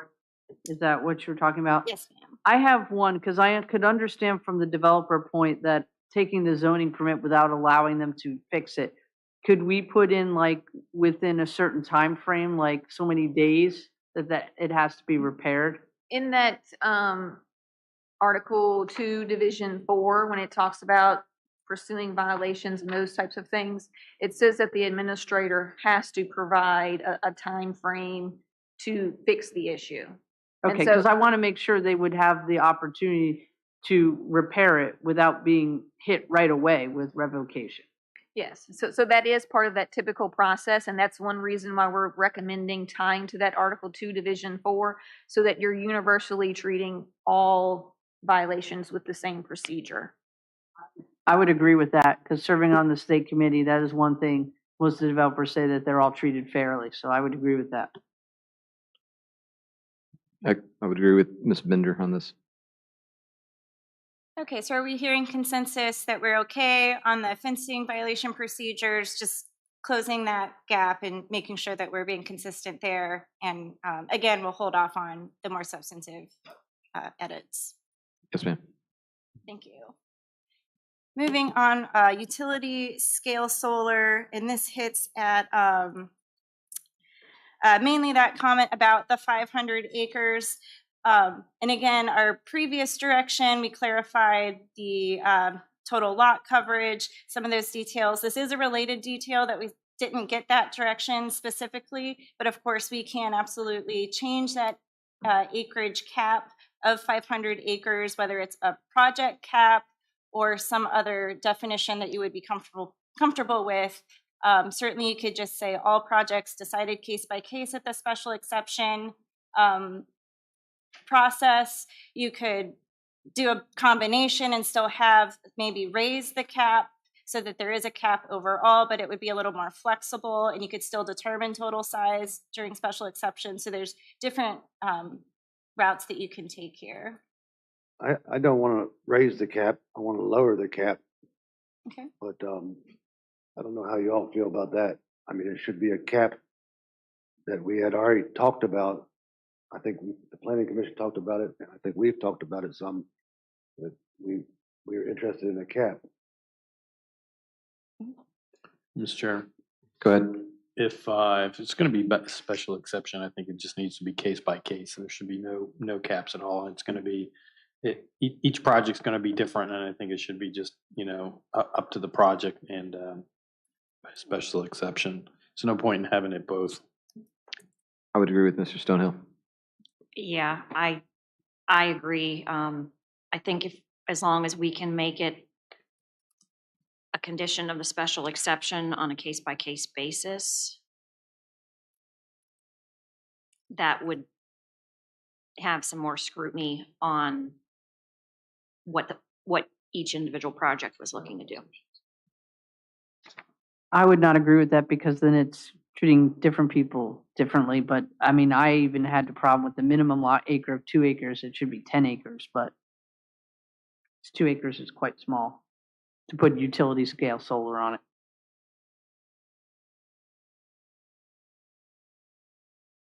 I agree with Supervisor Stonehill on case by case. If someone approached me and said, we want to put a free solar array on every home in King George County, and that exceeds 500 acres, for free, but the total project.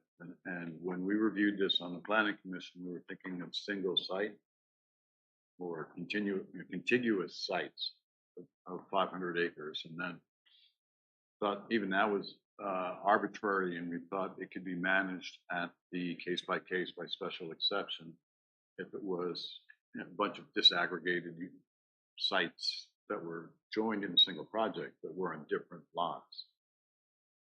This is utility scale solar, not solar on houses. This is like Essex. They could tie all those, 2,000 square foot of roof into 10,000 units, wire them together, and be utility solar. That's not utility solar. It is. Well, we'll disagree on that one. So I think we had 3 board members who were interested in removing the cap and 2 that wanted to either keep it or reduce it. So I think we have a majority that have said let's remove the cap and just keep it as special exception. Yes, sir. That's heard.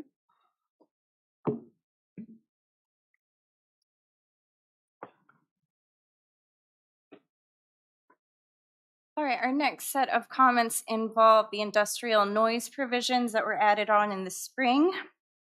Some relevant sections here about the initial testing and annual testing. You all recall we did add that, but we've had some comments about having similar provisions for complaint-based testing.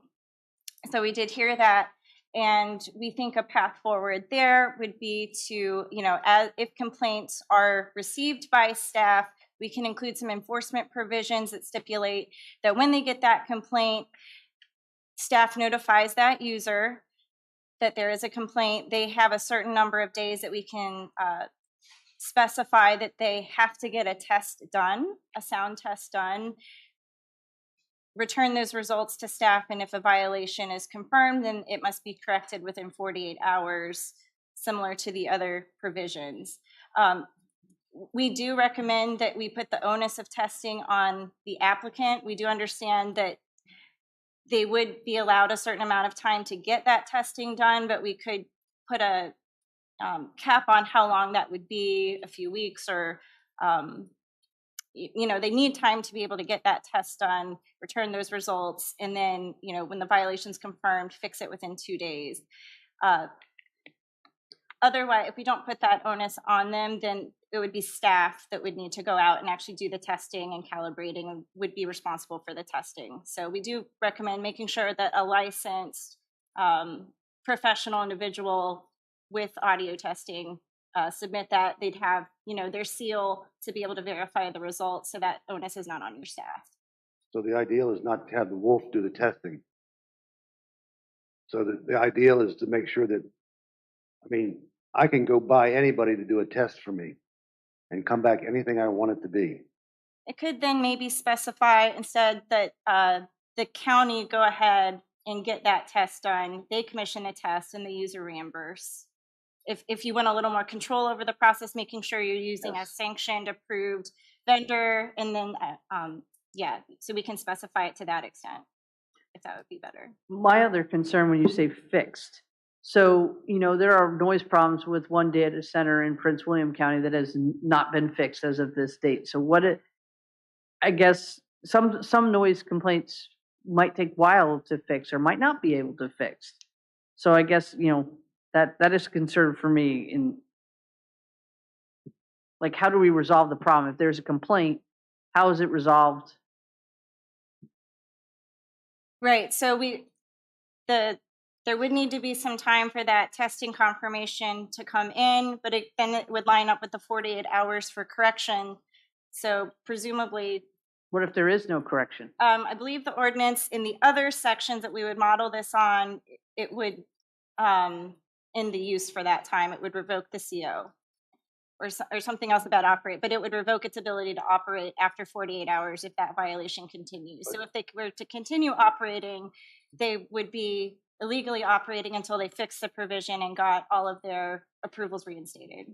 But one other question is also too, would the testing have to occur at the time? Say it's a specific time. If they randomly tested a different time, then that would not be an accurate reading. If the complaint from the citizen is at 10 p.m. every night, this is loud, and they test at 2 a.m, that's not, how do we So that square would be that? up to you all. If you're gonna, I think I saw some nods that it would be you all hiring a third party to go do the testing. And so you would tell them, hey, this complaint comes in, it's at 10 o'clock. Can you go test at 10 o'clock? And if they say no, then you're gonna go to someone else and ask them, to do the testing. So you would arrange that.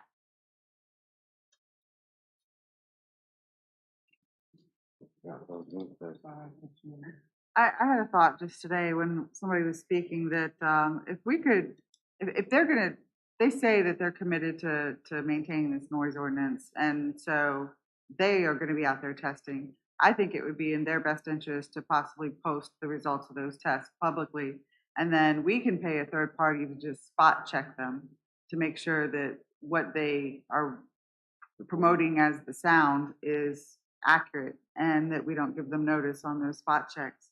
The other thing is we have an ordinance that says an Airbnb gets 3 verified noise complaints in a year and they no longer get to do business. All I say is that we treat everybody the same. So Ms. Flatley, so on Amazon or whoever else, you're not going to shut them down on a noise complaint. Even by our ordinance, they'll have you have the county in court for it and continue to operate. So there's no teeth in that. So there, I mean, as far as a shutdown, you're not gonna shut them down. Well, I'm just saying that if we're not going to shut them down, why are we going to shut down Mr. and Mrs. Smith who run an Airbnb? The point is be consistent. And if we're not going to shut them down, what are the consequences going to be? And, I thought maybe if we made them do what they say they're going to do, test, and it would take some of the burden off of us to just spot check it.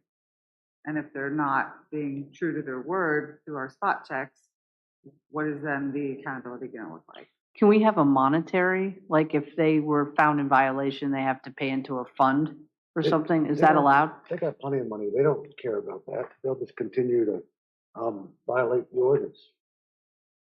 Profit doing business.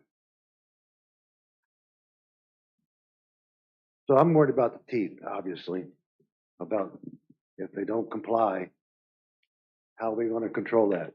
How is King George County going to control a big player? You can control an Airbnb because the county has plenty of lawyers to go after somebody who can't afford a lawyer. But I do want everybody treated the same. But you have to understand that the world doesn't treat everybody the same.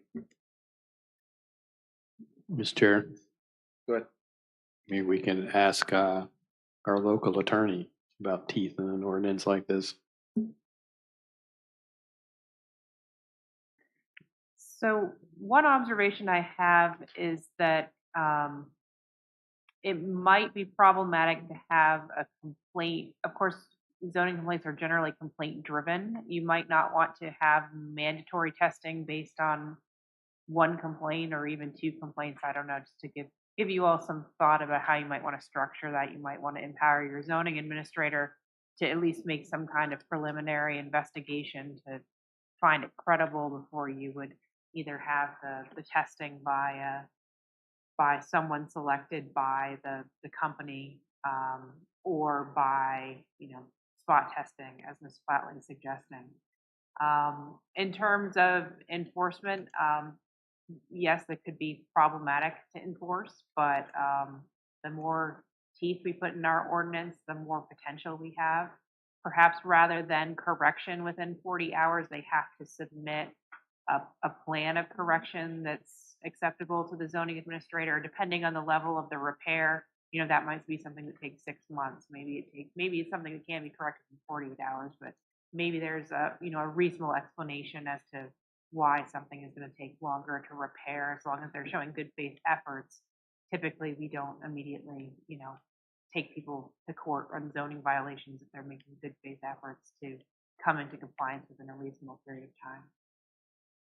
I was thinking about the citizens, the normal citizen that don't have all the ability to defend or attack somebody that's in a violation, or the county. So the folks up there that Ms. Bender was talking about, they've been making complaints for a long time, and they don't have any teeth because they're just Joe and Jane, and they're telling people about this problem. And the only way that anything is being changed up there is through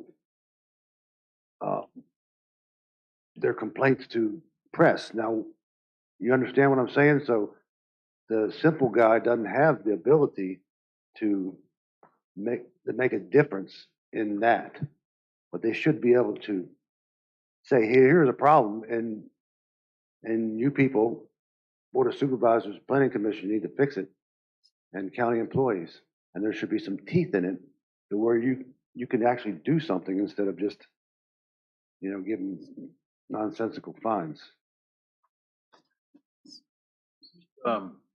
Enforcement of the noise ordinance, a law enforcement responsibility?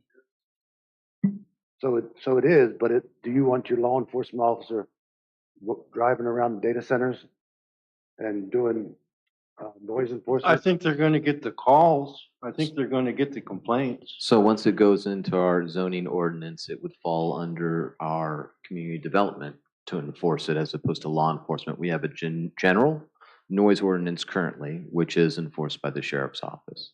So this would be changing that up, and it would be putting it into the zoning ordinance. And please correct me if I'm mistaken, but it is my understanding then it would be upon the community development to be the enforcer of those regulations, because they're the ones who are in charge of those regulations. Right. I fully support putting in a revocation of the CO as a remedy once it has been established by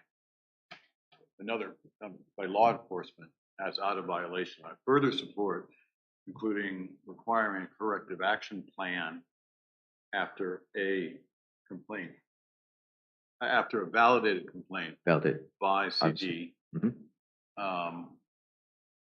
and work through the community development office and then to have in our planning or zoning ordinance a remedy of revocation of the CO if determined by the CD that they failed to comply with the requirement of corrective action plan and a specific result, compliance.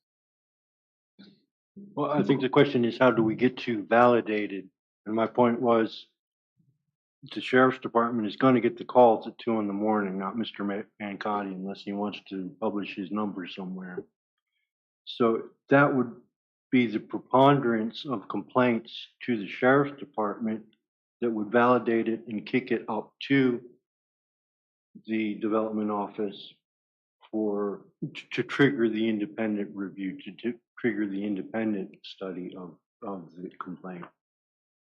I appreciate what you're saying. Yes, I would not be surprised if the calls would go into the sheriff's office, but then yes, you are correct. It would have to then be funneled to the community development office for them to be the authority for that regulation. So Mr. Pancotti's decision, would be, I've gotten 3, 6, 9 complaints over a certain time. So I think that's what you need to look at. I would agree. Okay. I would agree with you, Mr. DeVries. Yes. And I think it is the zoning administrator who would be the one who would be making those decisions and enforcing it, yes.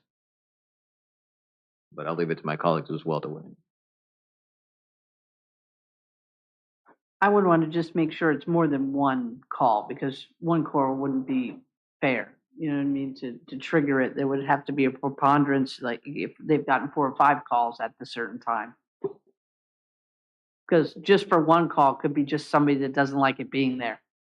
I would agree. I think that it does allow for the opportunity for someone who is, it's been slightly talked about, some neighbor sitting around and doesn't sit like someone driving in around their roads, similar situation. They don't like this activity, and so they would start complaining regularly. And obviously, then that puts an onus on our staff, and we're not looking to unduly put onus. Obviously, we want to take all credible complaints. And I guess for staff, what would be teeth? Is there teeth you could really put in it to enforce it? Well, one aspect of the new proposed ordinance that I don't know has been discussed in detail is that there are criminal violations now possible for severe or repeat violations. So that would kind of be your most severe penalty. That does come also with it additional resources. Currently, the Commonwealth's Attorney's Office would have to prosecute criminal penalties, but there are other ways that other aspects of enforcement that are possible. So I've asked Commonwealth Attorney Ms. Gussman to give some feedback on the capabilities of her office, not just for this, but for the prospect of providing support for criminal penalties. So I'm expecting to get some feedback in that regard. So we could get that at the next meeting as possibly adding into here for like what kind of.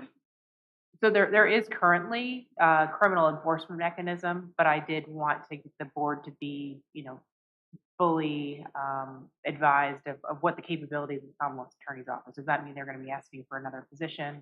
There's also a possibility that you can have an agreement between the county attorney and the Commonwealth Attorney where certain violations can be prosecuted by the county attorney's office. So that's another option if we wanted to pursue that.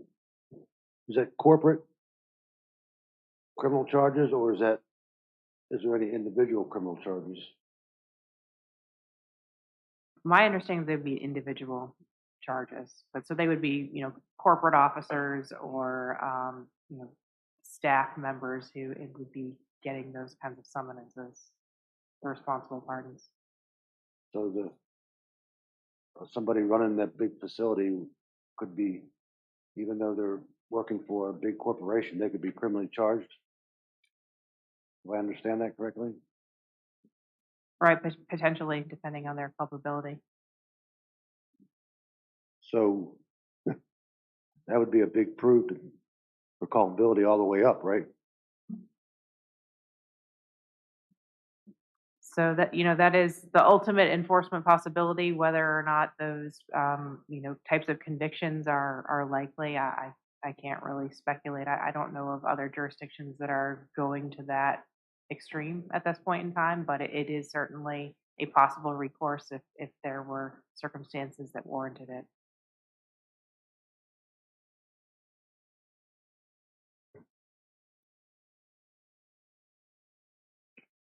And so if I could, I think I heard some agreement that there should be a number of complaints to kind of trigger. And so we would like to know what that number should be. And then also I would say that that number should fall within a certain time frame because, as we're talking, it could be the same person, that calls this week and then next week and that sort of thing. And so kind of substantiating that it's, 6 separate complaints through what duration of time would be my question.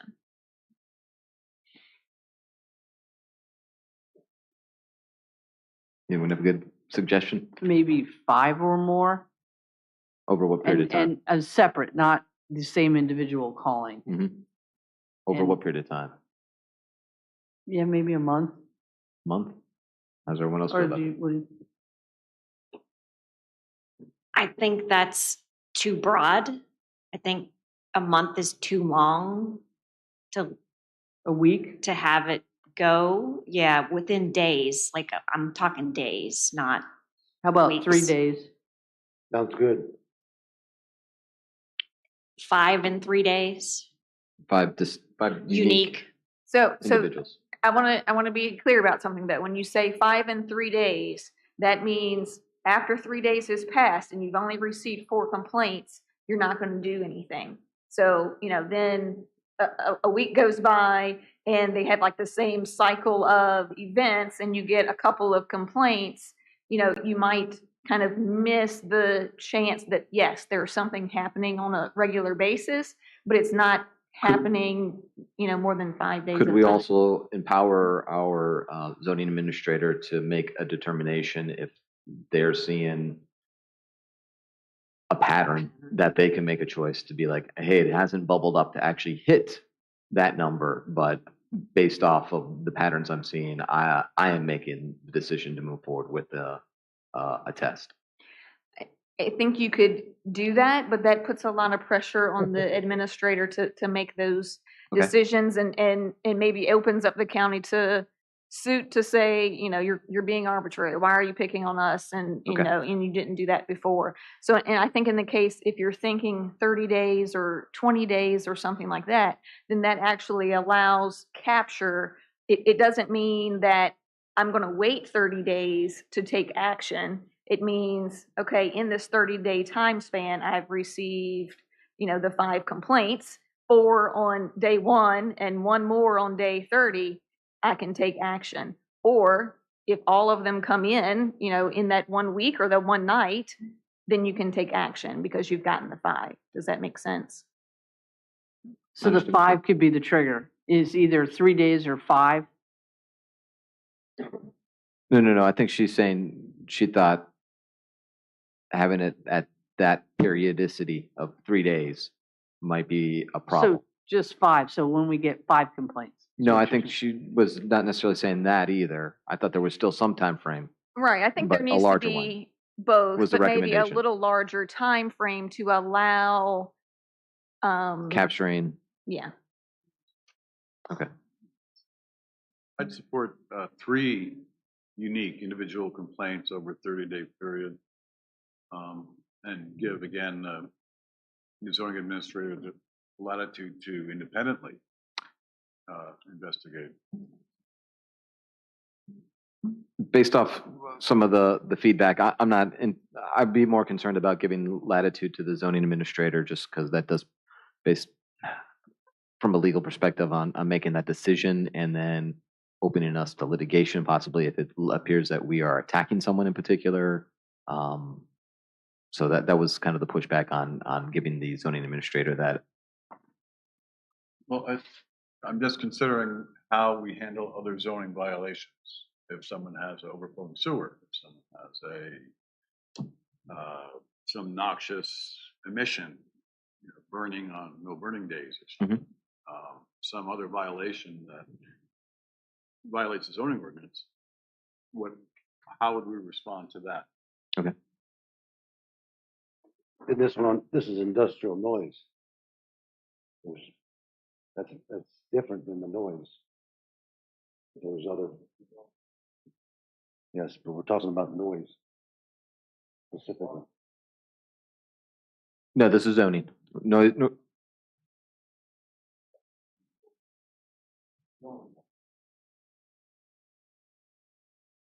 I have a little bit of concern too, that if I'm the one that lives the closest to the noise and I'm the only one who is in a proximity of the violation, it shouldn't be ignored just because I'm the only one that calls.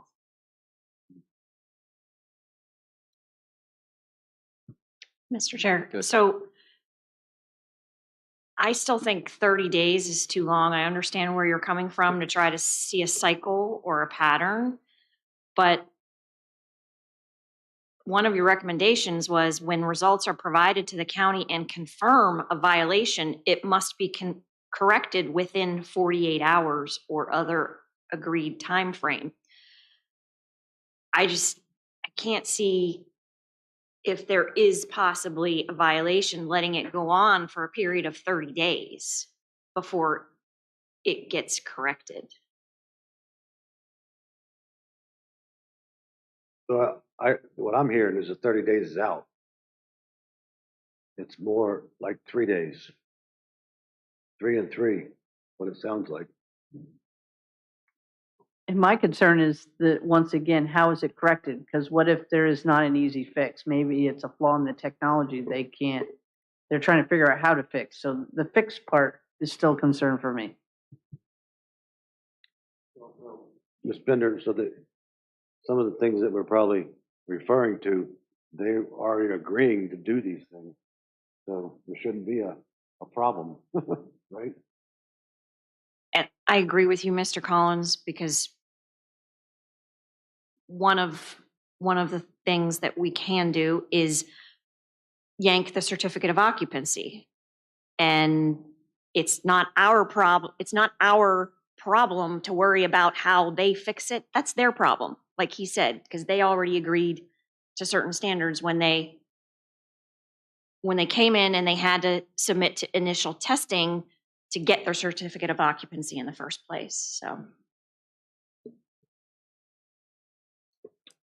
So I'll say 5 in a 2-week period, trying to find a cycle over a couple weeks. Throw that out there as a, Thought we were on 3. we've been all over the place. There's 3, 3, 3, 3. I'll go. I think Mr. Stonehill said 5. That's 1, 3, 2, 4, 5, 6 threes. Well, it's the board right now because the planning commission is not in session. So We're not voting. We're I'm just saying that at this point, from a decision-making point of view, Ms. Bender, I can be amenable to 3. Ms. Kupka, So are we saying 5 complaints in 3 days, or? I was saying I'm over sorry. a 2-week period, trying to capture if you had 5 in a 2-week period, that would trigger a response. Because at that point, I try to find that cyclical, thinking from like a week-to-week perspective.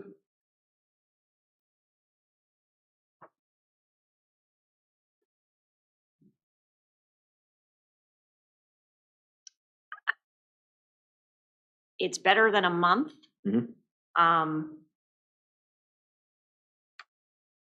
Or 10 days maybe. It still gives you overlap on a weekly basis. That's the only thing I was thinking, trying to capture that cyclical nature. I don't know if trying to think of it from a week perspective makes sense or not. But What if you went with a week? a week, okay? 7 days? I could do it if it was a week. Okay. Yeah. I can be on board with a week. What's a week? 5 days or 7? I said 7. Okay. That is a week, yep. Mr. Stonehill? Okay. And do we, I think your county attorney raised a good point too about the fixing of the situation. Do you want to leave that as 48 hours, or do you want to say they, have 48 hours to produce the plan of correction and that it be accepted by the county? I like the 48 hours, but that means everybody else won't like the 48 hours. So we'll see what happens. I agree with 48 hours, but I do understand the plan. The plan aspect. Within 48 hours, a plan of mitigation needs to be submitted. That's acceptable to the county. Mm-hmm. Yes.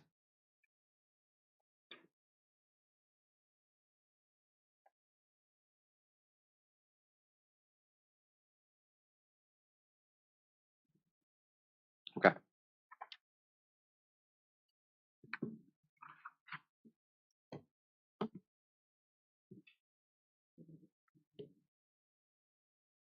Okay, and our next topic deals with minor subdivisions. This is line 83.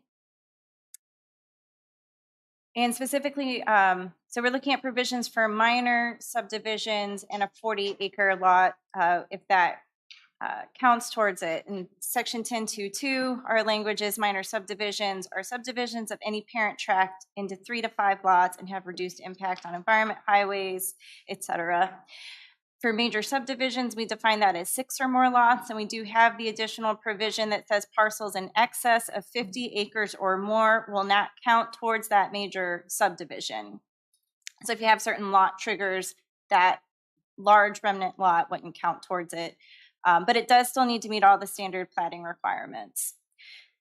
So the comment was regarding basically, can a similar provision be added to minor subdivisions? We believe it's also provided in the current subdivision ordinance. So we did hear that, and we can recommend adding in a 40-acre provision to minor subdivisions.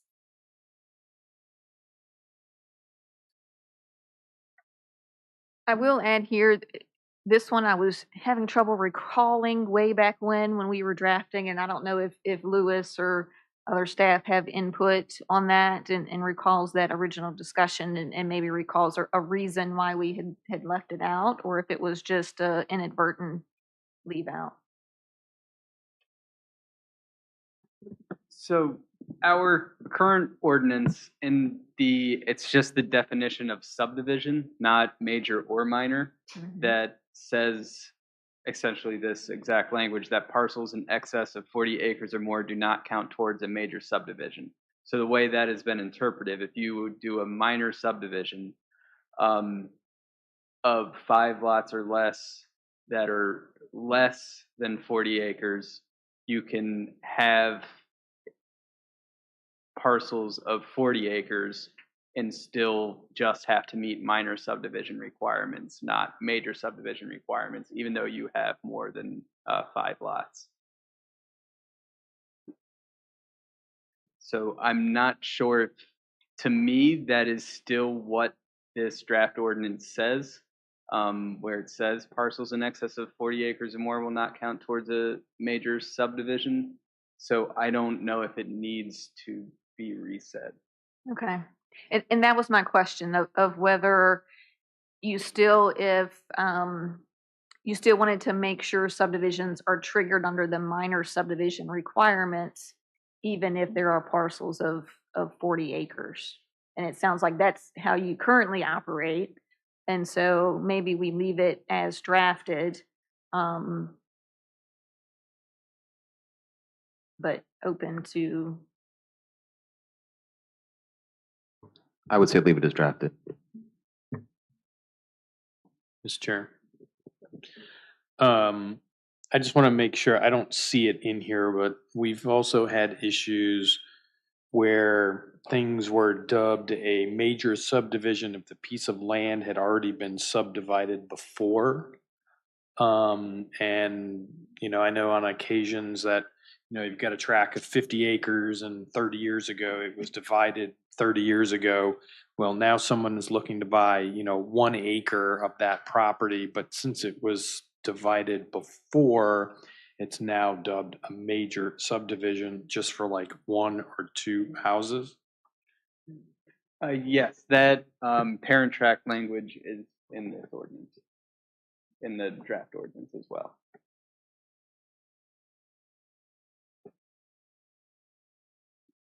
That's all still in there? Yes. Is that correct? Yes.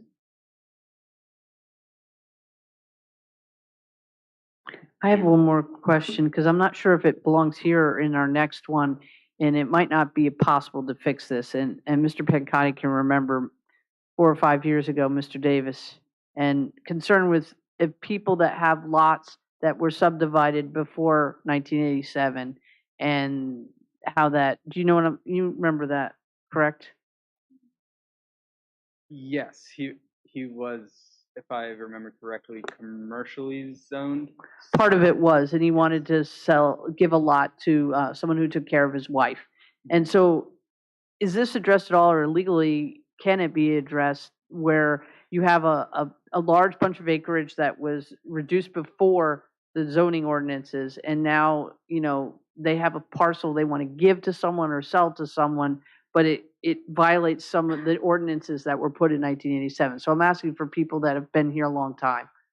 Is that even addressed in this one, or is that just not possible?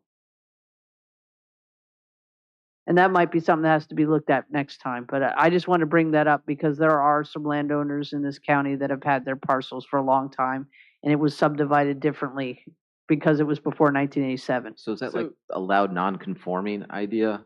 Yes. So how that exists is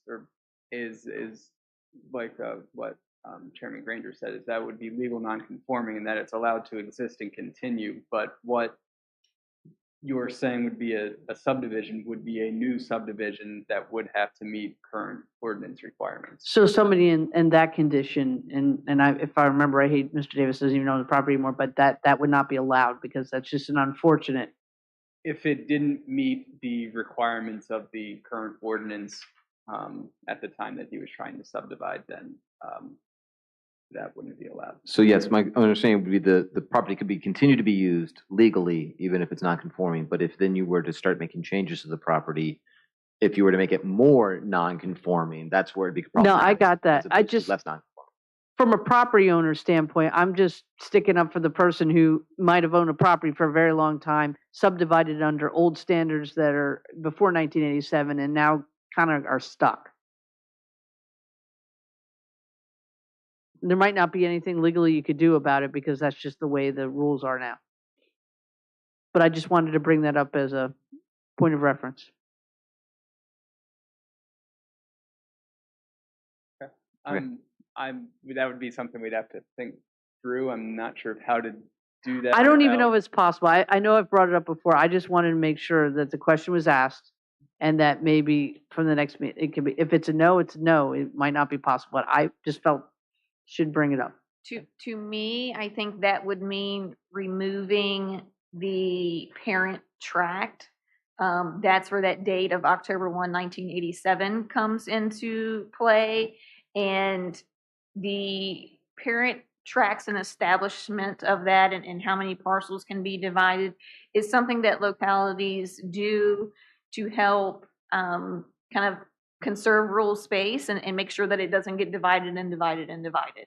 And so if you wanted to move away from that and wanted to be more open and say, we don't have an issue with lot subdivision, or we're not worried about being rural and conservative anymore, then yes, you could remove that. If you're desiring to still be rural in, areas and limit the divisions, then I would say keep the parent tract. And unfortunately, that means that some people are not able to redivide their property. Okay, well, I appreciate you explaining that because I just wanted to bring that up because that has come up with landowners that have been here a long time and that unfortunately subdivided their property before 1987.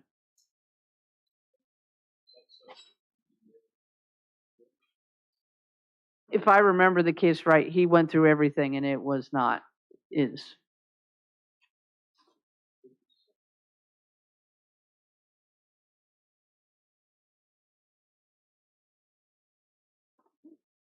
I'm good. Thank you for clarifying that. All right. And so I didn't hear I heard a couple of, let's leave this as drafted in terms of the excess of 40 acres. Is there anyone who disagrees with that? Okay. So we will not do our original recommendation since we got further input from staff. Thank you.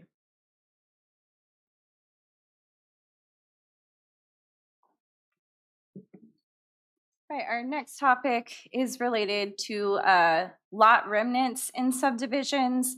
And the code section right now says that all remnants of lots below minimum size left over after subdividing a tract must be added to adjacent lots rather than allowed to remain unusable parcels.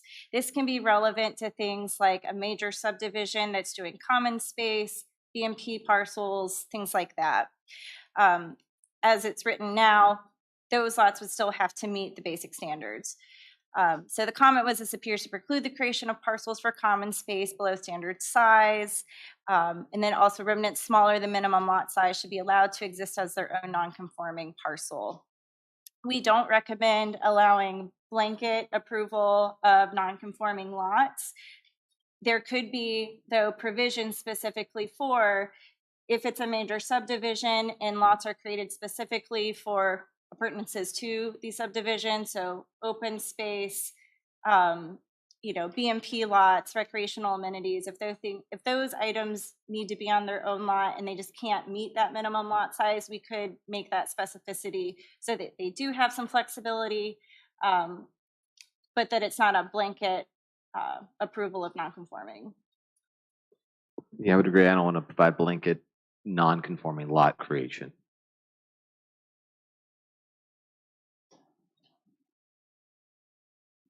Mr. Chair, I agree with the recommendation. I don't think we should have a blanket, but I think it would be helpful to clarify those types of, yeah, like Hopyard has the common mailboxes, the mailbox stations, and that probably is not an individual homeowner's parcel. That's, yeah. So I'll also ask for zoning administrator, do you have any input on this topic from your perspective? Our current ordinance has a provision that exempts stormwater and open space parcels, and I don't believe we've had an issue. Okay. I think you might want to also consider service authority lots, well lots, pump station lots. Those should not be required to. Minimum lot sizes. Would you just want that to be ones that qualify as public uses and maintained by the government or the service authority, or private ones as well? No, it would be service authority as well as an HOA governed lot. Okay. Anyone else have any input on this? Okay.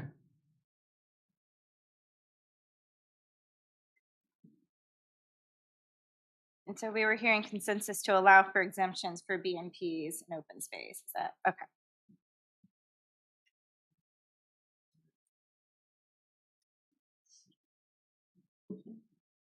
And our next item concerns subdivision streets. The ordinance highlight here is development shall upgrade private streets in its entirety, or any private street in its entirety to VDOT standards when any subdivision, except family subdivisions, is created that results in the private street having 6 or more existing proposed lots. So the question was, let's say there is a street that already has more than 6, that has 8. Would the next upgrade require the street to be upgraded? So we recommend clarifying text so that existing number of approved lots as of the effective date of the ordinance are okay. But if you have additional new construction, new triggers, then that would trigger the upgrade. But we wouldn't go back and retroactively identify everyone that's over 6 and make them upgrade. It would just be, This would be another one of those like non-conforming situations, but allowed usage. And so once you start making changes is when it's now we have Once to it apply. becomes Yep. more intense, Okay. the idea would be that you would trigger those upgrades. I would agree with that recommendation. Okay.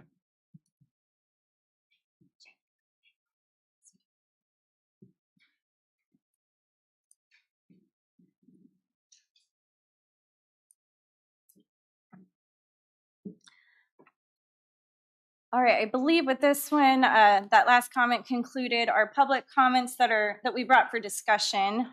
These are additional comments from PCR board members.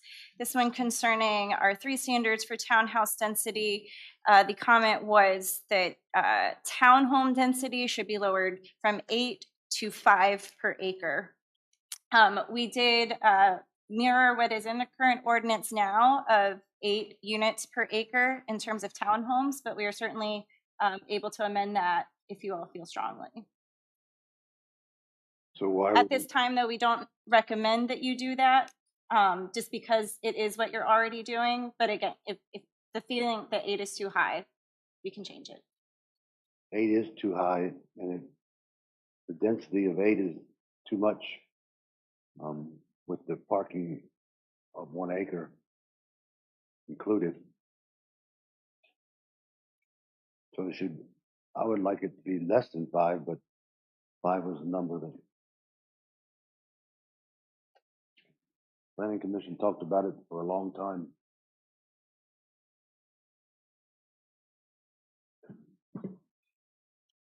This just Correct, just the R3 for this comment. R3. So yeah. High density residential is what R3 is. Yes.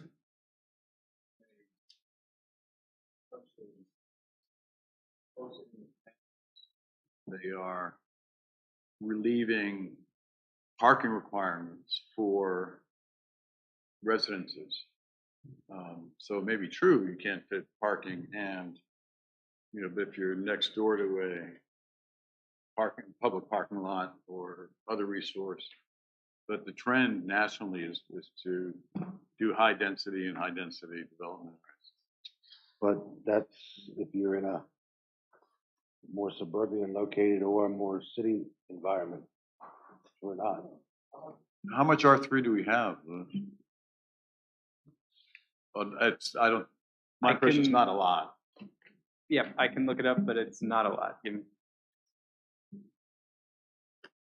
So why would we encourage that? Why would we encourage 8 as opposed to 5? Because there's not a lot of R3.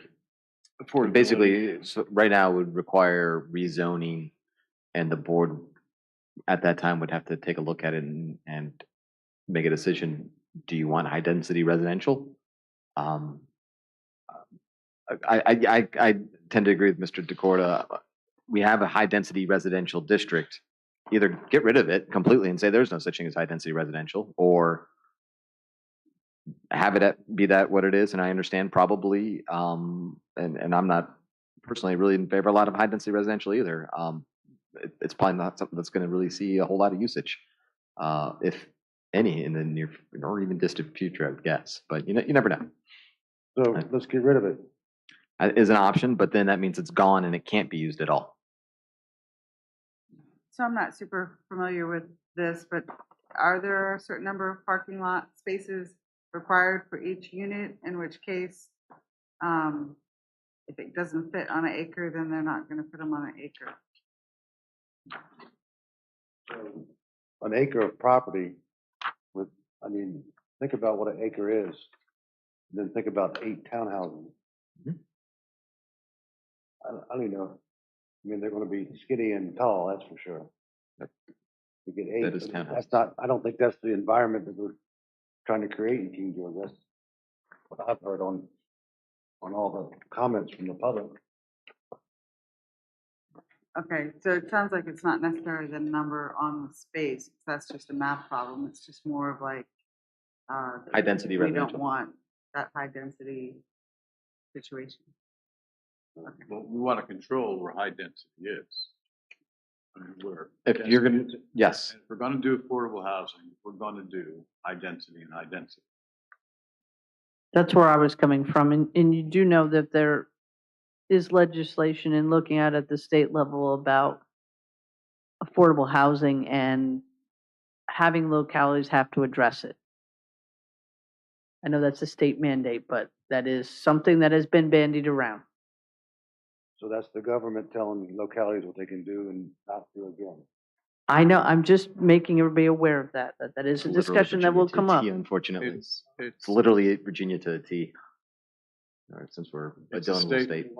Why do we need to the state of encourage that? Virginia asking us to tell them what are we doing for high density, and if we fail to have a good answer to that, we will be told what to do. I'll just add to increase the mud in the waters maybe of this discussion is that we did hear during public engagement that there was desire for additional housing, and that there in some of the more dense areas there was a lack of housing and a need, and so that was one of the reasons that we spent quite a bit of time discussing it with the Planning Commission. So I'm in favor of leaving it at 8 for R3, because it is defined as high density. I agree with that as well. I agree. Okay. If I may, I want Yes, to sir. just answer Sure. Commissioner DeCorda's question. 1% of the county is currently zoned R3. Just for perspective, Hop Yard is R3, so that takes up quite a bit of that. To my knowledge, there are very few undeveloped R3 parcels that exist just naturally. So most R3 is going to come to both the commission and the board for rezoning. Talking just by the base, or industrial center, or walkable work situations. Those kinds of contexts. I understand what you're saying. Obviously, that would be at those times to consider, but I think the zoning ordinance should stay as presented currently. Okay. Okay. Okay, thank you. Okay, the next comment concerns the RC, Resort Commercial District with non-residential building height. As drafted, we have the 45-foot height limit with the footnote that non-residential structures can go up to 50 feet if there are additional setbacks provided. So the comment is that 45 feet is too tall for non-residential buildings, except by special exception to determine by case basis. So when we drafted this, it was considering recreational buildings and other commercial type uses. Height can be reduced to 35 feet to match the other districts if desired. But again, because we did have specific buildings in mind, we don't necessarily recommend that. But again, if there is a desire to keep that height lower, we can certainly make that consistent across the board. Are you talking about like a resort or something like that? This is the resort community district, so we were thinking that they might be wanting to build a little bit taller to get those units in. This is not your typical residential apartment building. It's a little more specific.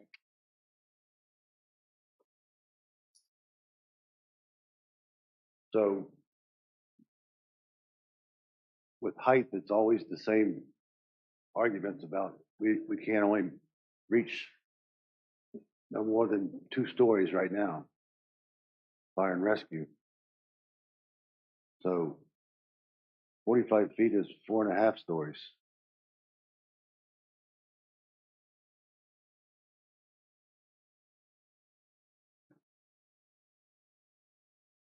So if you approve that, then we'll be putting people in peril because we can't get to them.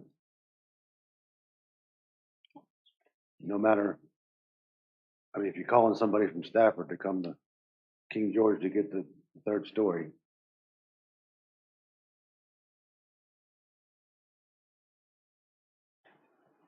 Mr. Chair, so Good. we have a couple of hotels in the Dahlgren district and we seem to be able to get, and don't get me wrong, I would love to have a ladder truck, but we seem like we can get to them up there.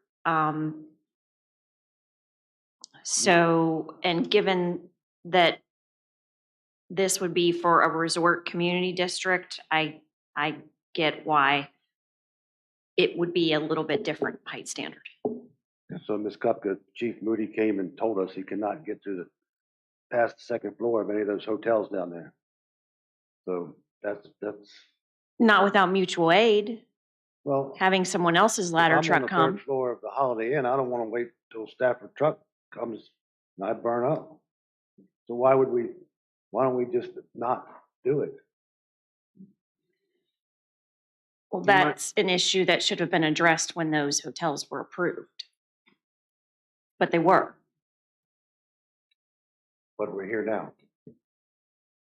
But I could also see this, if it was a resort, that they might have a clubhouse that is this height and there's nobody in it. It's just, decorative space or, you know what I mean, or a balcony. Add language about occupied space, because it could be an amphitheater too. It could be an amphitheater, so there would be nobody up there. I'm going to say let's leave it as currently presented. If I read this correctly, this is non-residential building. That's correct. So I think that is a consideration that supports leaving it at 45. So that's not just what you're speaking of. It's Lewis, do we have an RC district? Yes. Where? We have it in our ordinance. We have not had approved ones.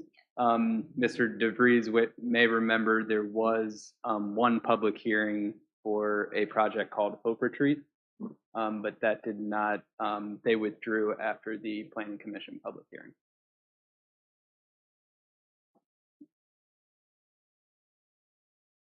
I'm okay with just leaving it. Okay. Mr. Stonehill, how do you feel? You're not on. I would leave it Okay. as is. Okay, thank you. So we will leave that one as drafted in the RC district. We have two more topics tonight. Now we move into stem lots. Just for those that aren't aware, stem lots are a type of subdivision. In this ordinance, they are prohibited except in cluster subdivisions or in cluster development. So they're not allowed in general, but we do allow them. And what that does is allow for a configuration with a narrow stem of road frontage to exist to get to the main lot in the back. And there are some other provisions and standards there for stem lots. So the comment is, should we allow them at all? We did carry over this text from the existing ordinance. We can certainly revise it as always, but we don't necessarily recommend a revision based on the fact that this is what has been enforced so far.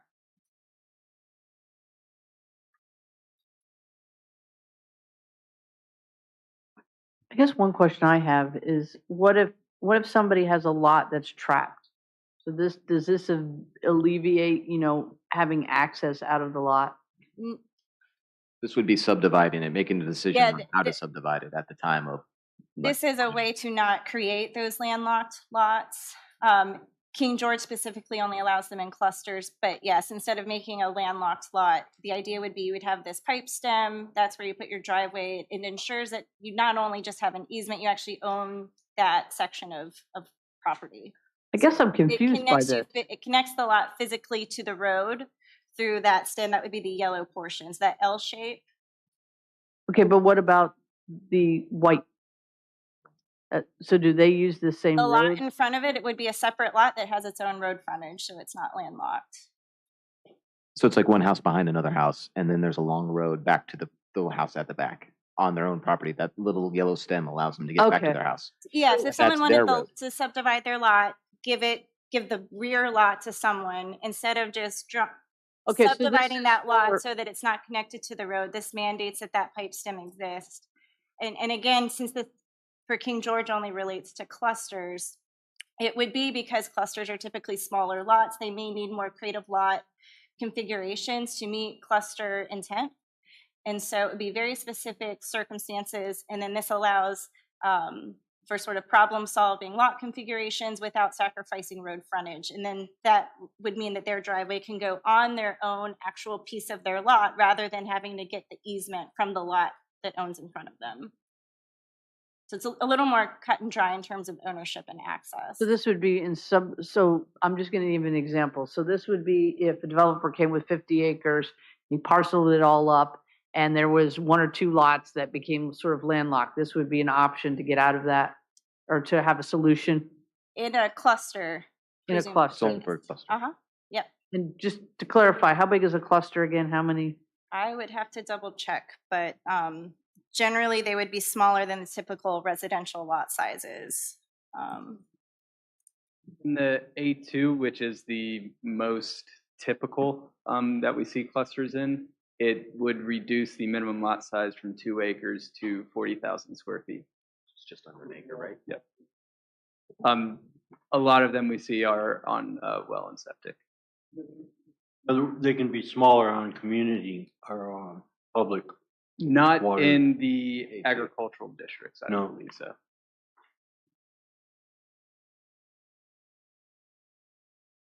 that make sense, Ms. Bender? So I've seen these, and I wouldn't want my front yard to be in someone's backyard or vice versa. I wouldn't think these are as profitable, but I don't know if they should be disallowed. You were talking, sorry, Luce, you're talking about agricultural lots? Okay. So nobody could use this to get past the accessory dwelling rules and just put a whole new lot behind their lot. If they were to do that, that would come as a subdivision. And it then wouldn't be an accessory, it would be a dwelling on its own lot. And it still wouldn't be allowed in typical A2 or A1. It would be a cluster in those, in whatever district allows clusters. I support the current language, limiting them to cluster developments. I would leave as is. Agreed. Thank you.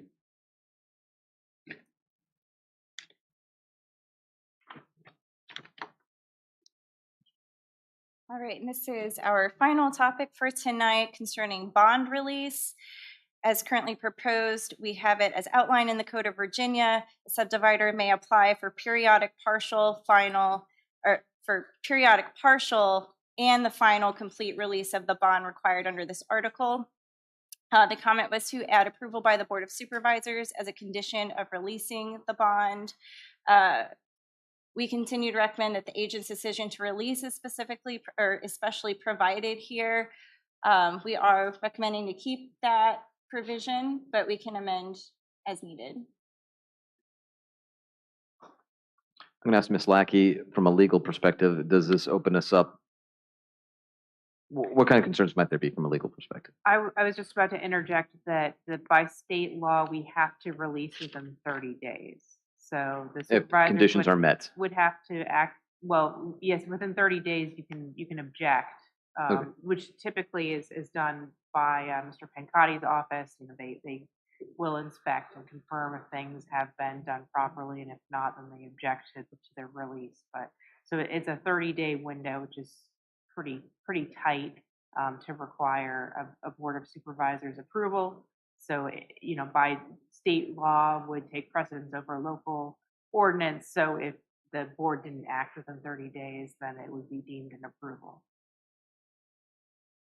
So in the past, bonds have been released and the Board of Supervisors have not known and things have not gone as planned. So this would put another checks and balance into that, so that wouldn't occur. Did I hear you correctly?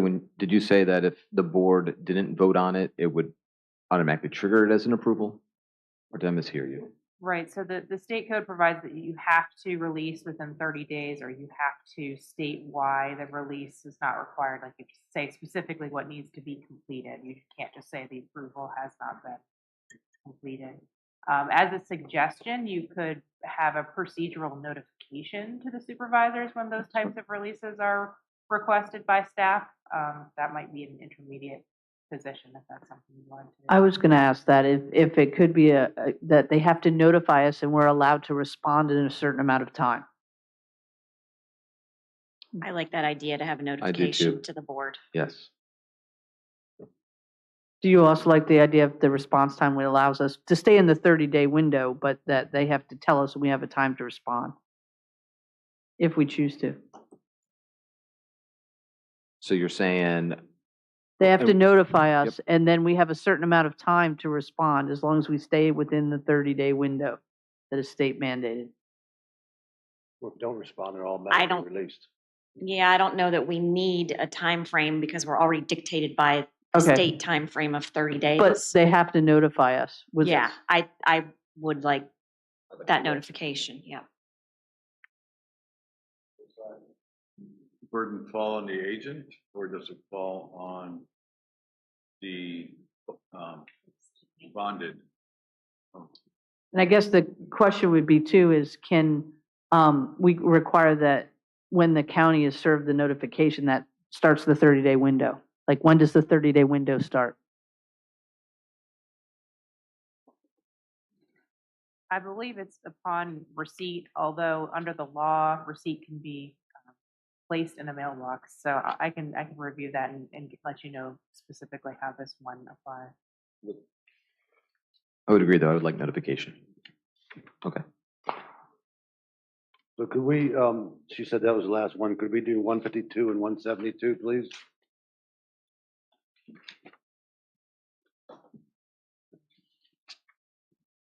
Could you say those numbers one more time? 152 and 172.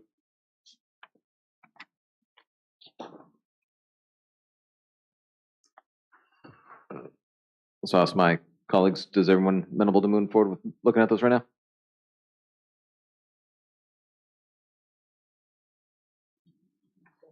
$152, 172.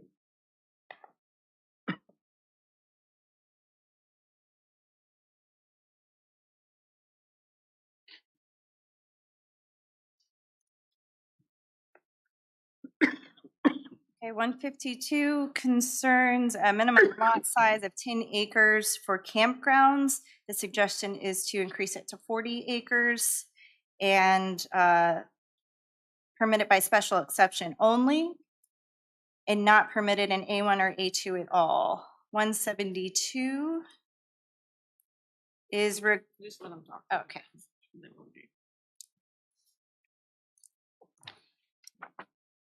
Yes, this is one where we can certainly amend that minimum lot size for campgrounds as well as use permissions.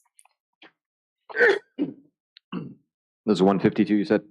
152, yes, sir, on the tracker. This concerns section 741. 741. If I may, Mr. Chair, there Sure. might be agritourism exemptions to that, but, you know, if you did want to change it as a rule of general applicability, if the agritourism rules don't apply.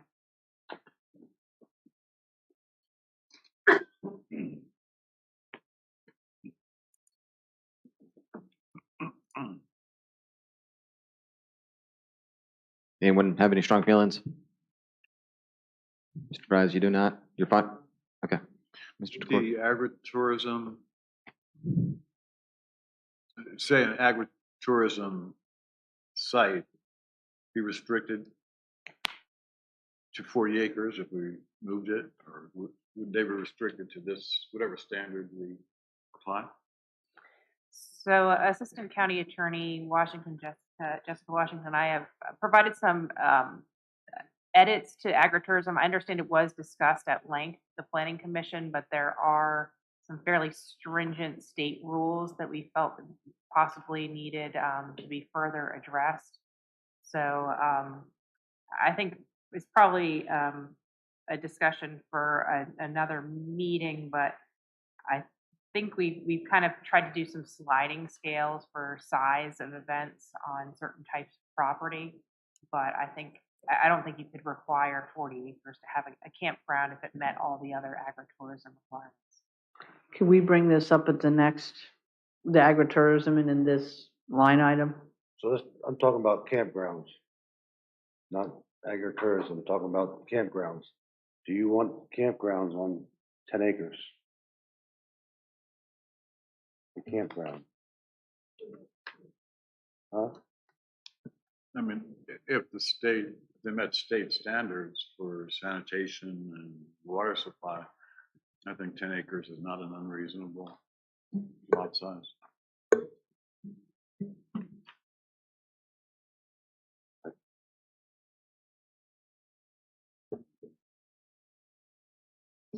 And if it'd be permitted in A1 and A2?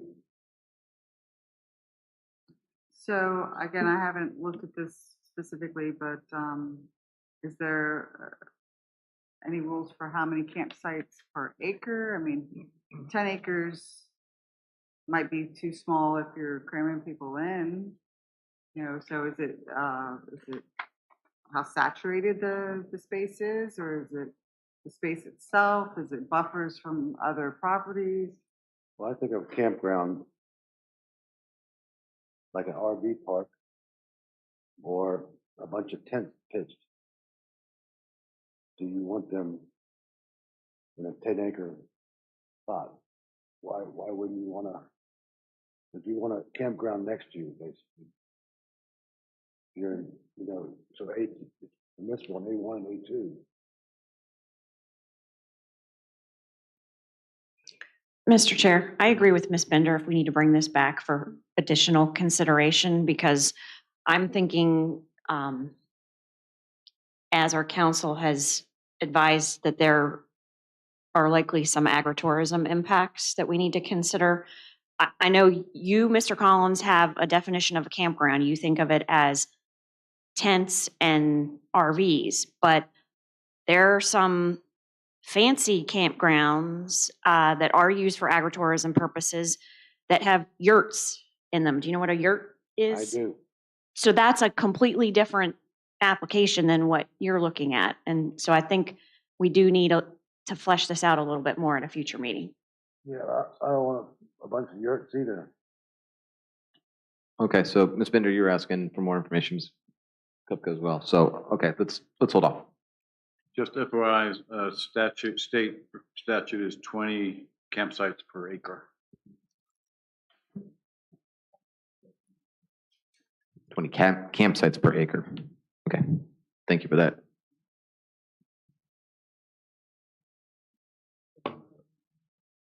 One 172, in regards to political signs in general, there should be specifically in the ordinance that you can't regulate political signs. You can't regulate maintenance, you can't regulate location.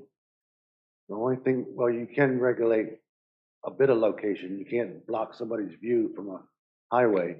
But other than that, there should be no control on political signs. And what happens in this county is people try to control political signs, is from my observations.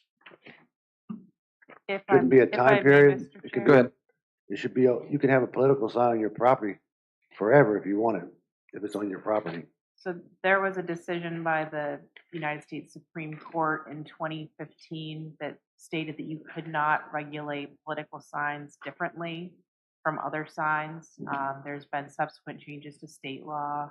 There's also been an attorney general opinion. So we could not have a regulation specific to political signs. Now, that's not to say that you can't regulate signs in general in such a way that they might achieve your goals for political signs, but in doing so, you open the door to commercial signs, other types of First Amendment expression on the same basis as so signs of certain type, certain shape, temporary signs.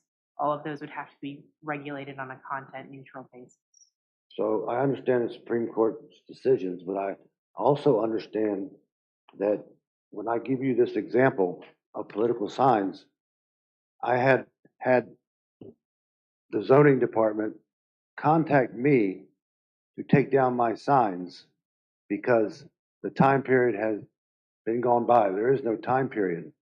So in order to make it clear that the zoning can't regulate that, I want it to be clear in the ordinance. Because you see it on Facebook all the time. You got to take the signs down at this date. You don't have to take the signs down ever. So I want it to be clear so it can be brought out in the ordinance. Go check, section such and such and such. You can't regulate it.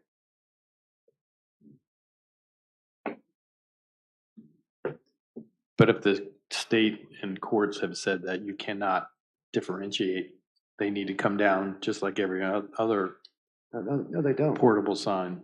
No, they don't have to come down. That's my point. A political sign is the only sign that you can't regulate as far as I can put it on my property. I can put a stone hill for President of the United States on my property for the rest of my life by wish. And there's nothing that any ordinance can do about it. Unless I'm blocking your view on a highway. That's it. So it need to be enumerated in our ordinances that you can't, do I like them up all the time? No, but that's not the way that works. So how did that case go again? So the specific U.S. Supreme Court case was about church signs, the temporary signs you see sometimes for facilities that are used by churches, and they put up temporary signs, and those had to be removed. And that objection carried to the Supreme Court, and the Supreme Court said you can't regulate signs differently from others. So that includes a church sign, it includes a political sign. They have to be The similarly Supreme treated. Court says that a political sign is exempt specifically. So absolutely, you can put up a political sign as long as you want on your property, as long as it doesn't block anything. So that's an incorrect statement, Ms. Lackey. I know I'm not a lawyer, I'd be but happy a to church review sign, additional yes, authority on but that not a matter. political sign. That's my whole point. It's a political sign. Temporary. Well, Yeah. yes, Ms. Lucky used the word temporary sign. So what makes a temporary sign permanent? So you could have a temporary sign up forever if it's a political sign. Well, But my question is, what makes a sign temporary? If I want to put Jesus loves you permanently, what makes that temporary or permanent? That's not a political sign. But it is protected speech. So my question is, according to the law, what designates something as temporary and has to be taken down? Is it faith? Is it political? Or is it based on the dates of a certain event? Nope, it's not dates. A political sign has its own specific case law. It has nothing to do with religion or anything else. It's just political signs. And they can be temporary or permanent on private property. When it gets off of private property, that's when the state can take them down and homeowners can take them down. I mean, if it's on their property that they didn't want it on there. Ms. Lackey, would you just go through and check the case law to verify and bring it back to the board? Will do. Okay. Is the board amenable to that? Mr. Stonehill, Mrs. Kupka, Mr. Collins? Well, I already know what the law says. Okay. Ms. Bender? Okay, thank you.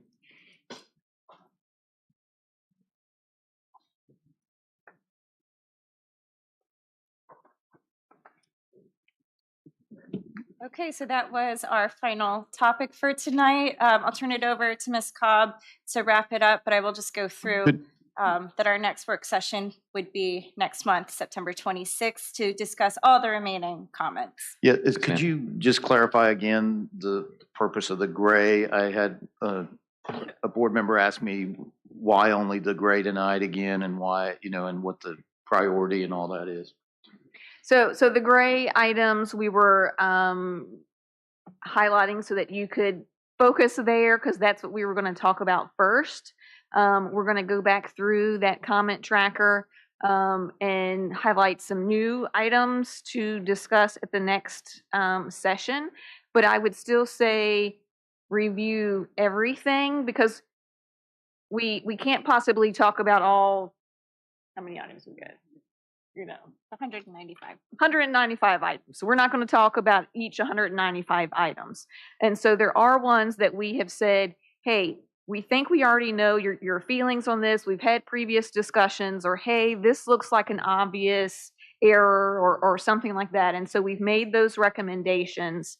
But we want to make sure that you read those so that next time we can hear, yes, items, 1 through 20, we agree, we don't have any objections, or 1 through 20, except item number 18, let's tweak what you're saying there. Let's tweak how you're recommending to change that. So that's kind of a way that we can do it in big batches to make sure that we're good and keep moving if we don't need to, keep belaboring and talking about things. But we will have items and, that we want to visit. We just had 2 that we plan on talking about, as well as a couple from earlier discussions. We wanted to get fire chief input and those types of things. So those items are going to be highlighted again to draw your attention to. These are kind of the specific items we're going to talk about, but we're going to allow time next time that you can bring up any item, whether it's highlighted or not, so that you can say, hey, wait a minute, I don't agree with the recommendation there. Or, hey, you're saying, keep that as is, but I want to make a change. So we will have time for you to bring up those items as well next time. Does that clarify, make sense? So you have one more time? We have one more meeting. And if we don't get through everything, if there's desired additional discussion and changes, then we would need to do a scope to add an additional meeting. But the plans right now would be September 26th would be our final direction from you all. In October, we would be incorporating all of those revisions, and then we could move to scheduling public hearings for November and December. Understood.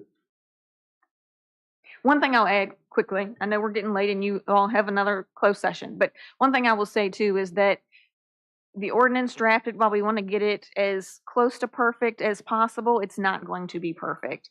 And so one thing that's going to have to occur is for your county staff to keep a record annually of, what are the questions that we're hearing a lot? What is being misinterpreted? Or where is their needs? There's something that we didn't think of and someone has brought it up. And so each year staff should bring that to you all to say, hey, here's the places that we can improve. And you continually, amend each year and improve the ordinance. Thank you. Thank you. Okay. In that case, did anyone else have any other questions for the Berkeley group? I do. I Mr. just Press. want to say thank you to all the board for letting us stay and contribute tonight. Absolutely. Appreciate it Thank you for very coming much. out, and I appreciate Absolutely. your Thank guys' you. comments. I really do. So thanks for coming out. In that case, I know we do have a closed session, so I will entertain a motion. And once we make that, everyone's obviously welcome to.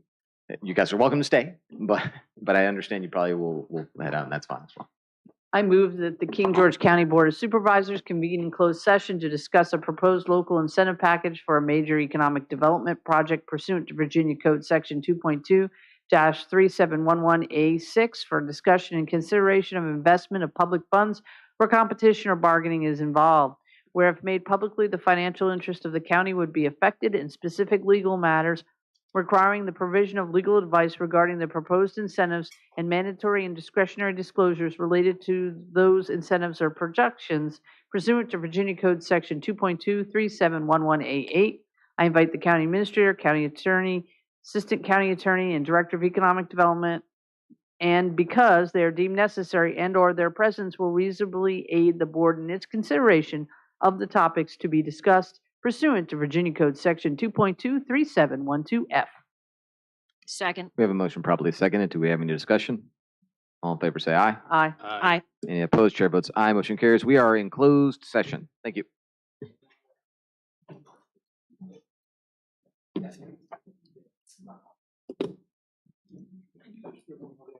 Mr. Hanson.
Supervisors returned to public meeting and certified by vote that only public business matters lawfully exempted from open meeting requirements by Virginia law and only such public business matters as were identified in the motion convening the closed meeting were heard, discussed, or considered during the closed meeting. Second. I have a motion properly seconded. We will roll call certify. Ms. So Pinder? certify? Mr. Collins? Ms. Kupka? So certify. Mr. Stonehill? So certified. Chair so certifies. We're back in open session. Do we have any other business to bring before the board? If not, I will entertain a motion to adjourn until September 5th at 6:30 at the middle school. So move. Second. We have a motion probably second. Do we have any discussion? All in favor say aye. Aye. Aye. Any opposed? Chair votes aye. Motion carries. We're adjourned.